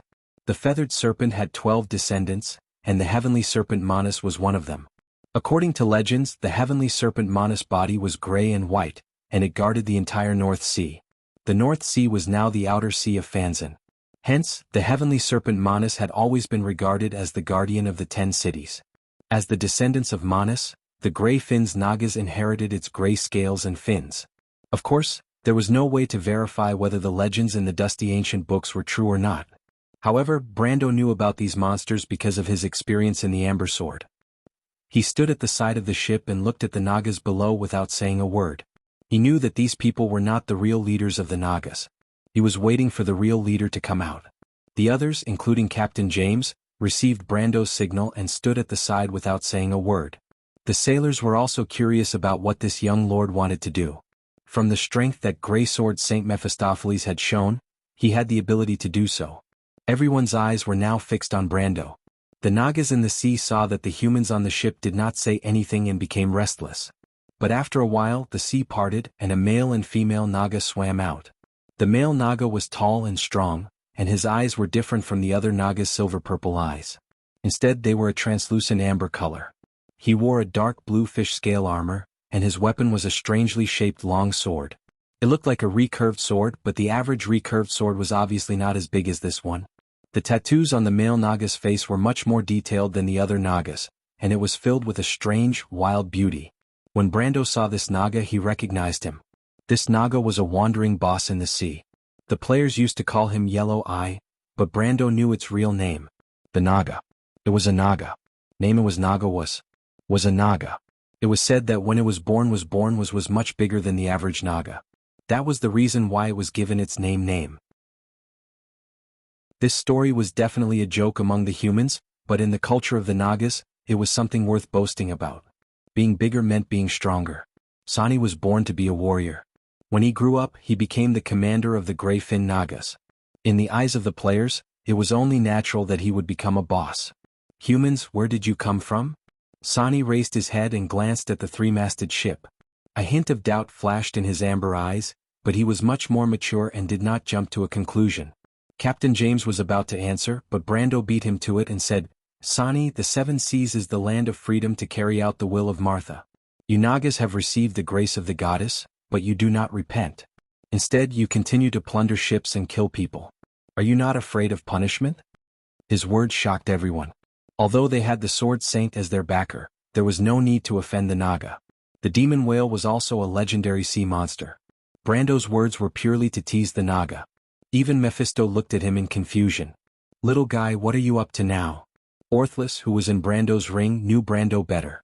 She knew that he would not do anything rash. Watch me, Brando replied secretly. Sani's expression changed. Of course, he could hear the ridicule in the other party's words. But what made him even more surprised was that the other party actually called out his name. The Grey Finns had recently encountered some unforeseen events, and he had only recently taken over the position of the previous Legion commander and became the new commander of the Grey Finns Naga army. It was impossible for him to have any reputation in the 7 seas. Who are you? How do you know me? Sani thought for a long time but could not think of a reason. Instead, he felt that this group of humans was more mysterious and suspicious. However, the more mysterious the opponent was, the more he did not dare to act rashly. He could only frown and ask, My lord, you know these Nagas? Captain James could not help but ask. Hee. Brando could not help but smile proudly. The people on the land had always been arrogant. Outside of civilization there was only wilderness. Although the Nagas often attacked merchant ships and even ports, no one would know the details of a group of bandits. Perhaps the naval commanders in places like Grey Harbor and Ampere Seal would know some detailed information, But the lords and nobles on the land would not care about this. But he just knew. Brendel was secretly delighted. Compared to the others on the ship at this moment, the nervousness caused by the thought of being attacked had disappeared. Of course he knew the other party. Not only did he know the other party's name, he also knew that this guy was a simple-minded fool. Other than being brave and good at fighting and having a brain full of muscles, there was nothing good about him. He even had the nickname, Dumb Fish. He knew this guy from the first time he explored the Kalanga Mountains in the game. They were both attacked by the Grey-Fin Nagas, but the team led by his senior was not to be trifled with. They easily defeated the other party's attack. The Nagas did not always bring the demon whales and mermaids along as bandits. Otherwise, they would have been annihilated by the navies of the surrounding countries. What happened next was that Erewhon's players generously released the other party's captives and won the friendship of the other party. This friendship did not seem to be very strong, but the Grey-Fin Nagas had always kept this friendship. Even when Erewhon was destroyed, Sani, who had already sat on the throne, led the Grey-Fin Nagas to support Erewhon's navy. This was only because Brando's guild was on Erewhon's side. This friendship had been maintained for a long time in the Amber Sword. Before Brando went north to join the Knight's Kingdom, Grecius, he had stayed in the Shining Sea for a period of time. At that time, many Erewhon's players used this as a base to fight guerrilla warfare in Erewhon's territory. Although they did not manage to save the kingdom's fate in the end, the Grey-Fin Naga's favor was remembered in everyone's heart. Brando was no exception. When he saw this familiar face, although the Naga's face looked a little strange, his heart was filled with a strange feeling. It was just like when he saw the Valkyrie when she was still a village girl. The feeling of returning to the old land and seeing everything in history unfold in front of his eyes spontaneously arose. Brando couldn't help but take a deep breath. Only when he saw these familiar people did he feel like he was truly living in this world. But of course he knew that this sense of familiarity was just an illusion. At this moment the Naga didn't recognize him and he didn't know him either. The Faraway had never released the Grey-Fin Naga's prisoners, and they had never received any favors from the Grey-Fin Naga. Both sides had nothing to do with each other, and if he didn't answer his next question properly, he was afraid that both sides would meet on the battlefield. At this moment, everyone was waiting for him to answer. Brando thought about it seriously and replied, "I think your father should remember the merchant ship that passed by here 20 years ago, right?" When Sani heard 20 years ago, he couldn't help but raise his eyebrows. This was the first possibility that came to his mind. This was actually related to his own privacy. His father was saved by a human merchant on this sea 20 years ago. If it wasn't for this matter, Sani might not even exist in this world. The Grey-Fin Naga valued their reputation and knew how to repay kindness. Of course, his father had told him about this matter, hoping that he would have the opportunity to meet the merchant or the merchant's descendant again so that he could repay his kindness. Sani had never told anyone about this matter, so of course he wouldn't suspect that Brando was lying to him. But unfortunately Brando really was lying to him. This was because Sani would never have dreamed that he would tell Brando and the others about this matter in the future. At that time their friendship was already very deep. Sani hoped that Brando and the others could go to the mainland to help him find the merchant. Of course that was another quest in the Amber Sword and in the end it was left unfinished. But Brando didn't expect that it would come in handy at this moment. And coincidentally, the merchant was a hawk from the south of Saint Tassol, which was relatively close to Karsuk. It was only separated by a strait, and there were also ruins of the Highland Wizards. Brando's lie about being the merchant's descendant or being related to the merchant was completely understandable. "My father passed away 3 years ago," Sani replied, "but I dare not forget the matter you mentioned." "You are?" "I'm not the merchant's descendant, but I have some relationship with him. I heard him talk about this matter. I'm the descendant of the Highland Wizards. You know that people like us like to get to the bottom of things, so I specifically investigated this matter to see if it was true or not. That's how I learned about your father and your situation. If I have offended you, please forgive me." Brando smiled and replied. He didn't want to force Sani to repay his kindness. In the game he and Sani were very close, so he wouldn't do such a thing. In fact, he only mentioned this matter to find an excuse to get closer to Sani. Brando believed that he could win Sani's favor just like in the game. Because in a sense, they and the players in Senpai's team who had been fighting for Erewhon's fate were actually the same kind of people. Sani was silent for a while.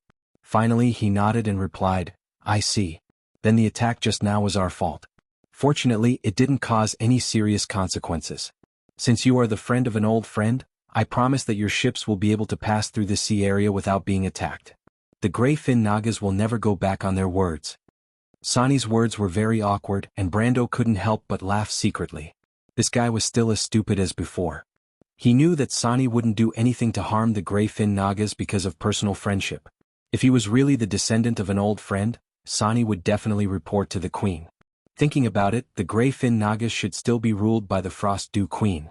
Brando remembered that the pearl of the gray fin Nagas would die of illness 3 years later. After that, Sonny rose step by step and became the king of the gray fin Nagas. But now, the most powerful and beautiful queen in the history of the gray fin Nagas should still be in power. Although Brando knew that Sonny would definitely be able to convince the queen, he wouldn't skip this step. This guy was such a stubborn person. And now he was saying this because Brando's strength had won the respect of the other party. The Nagas were unwilling to fight with a warship, with a sword saint, so they were forced to find an excuse. Brando had seen many such excuses before, but to be able to say it as bluntly as Sonny, he was the only one in the entire Shining Sea. Thinking of this, he smiled and asked, "Thank you very much, but I still have a question." Everyone was stunned. When they heard that the Nagas would let them go, Captain James and the other sailors heaved a sigh of relief. After all, no one would feel good when there was a prehistoric beast cruising next to them. When they heard that they could escape, they were naturally relieved. But they didn't expect that not only did Brando not leave, he even took the initiative to climb over. What was there to discuss with a robber? Wouldn't it be better to leave as soon as possible? Everyone couldn't help but have such a thought. To be continued. If you like this work, you are welcome to come to Chidian. Come to vote for me. Your support is my biggest motivation.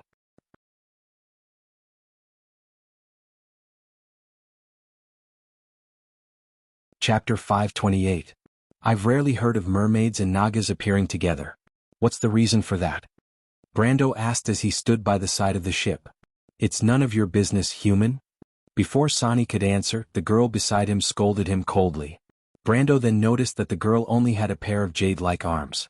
She had a graceful figure and looked like a human girl. She was not a Naga, but she was a real mermaid. Looking at her, she seemed to be angry. The mermaids were kind by nature and never participated in robbing merchant ships.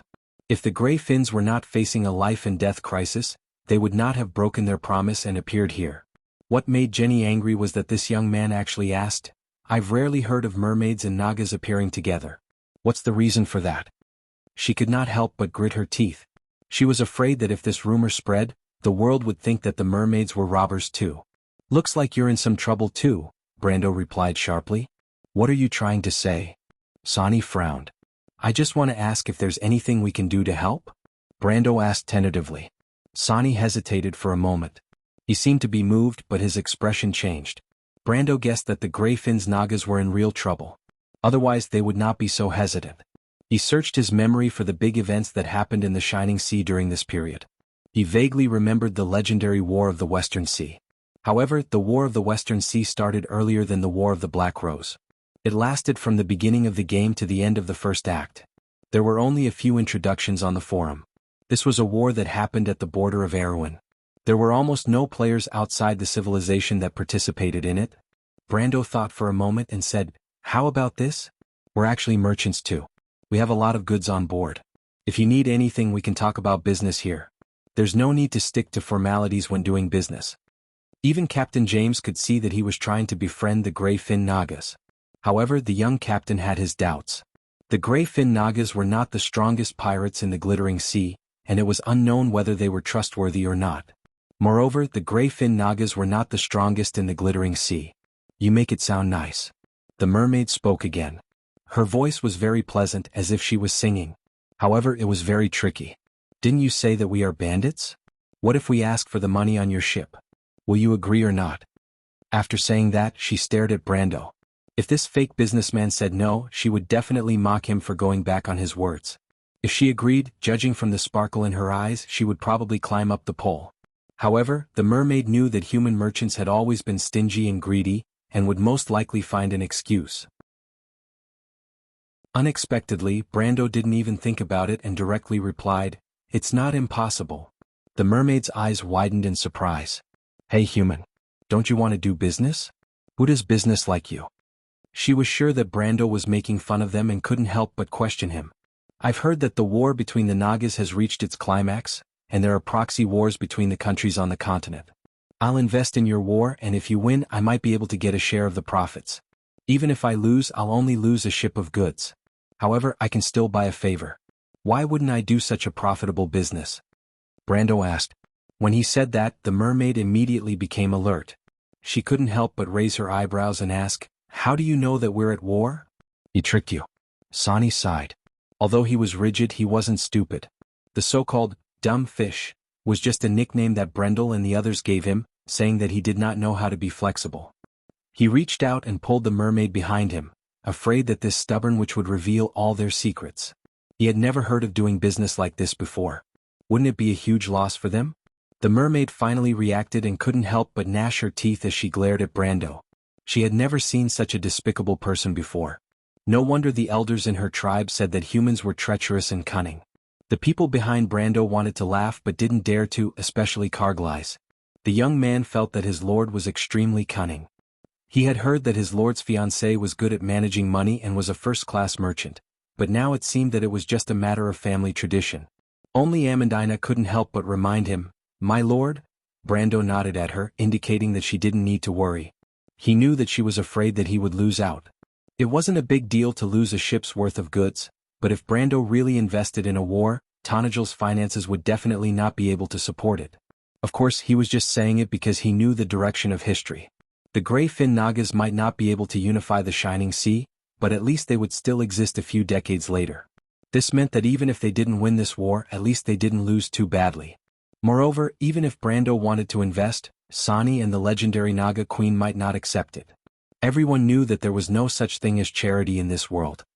"All right," Sani finally thought it through and asked, "Human, do you have any herbs on your ship?" "Herbs? Are any of you injured?"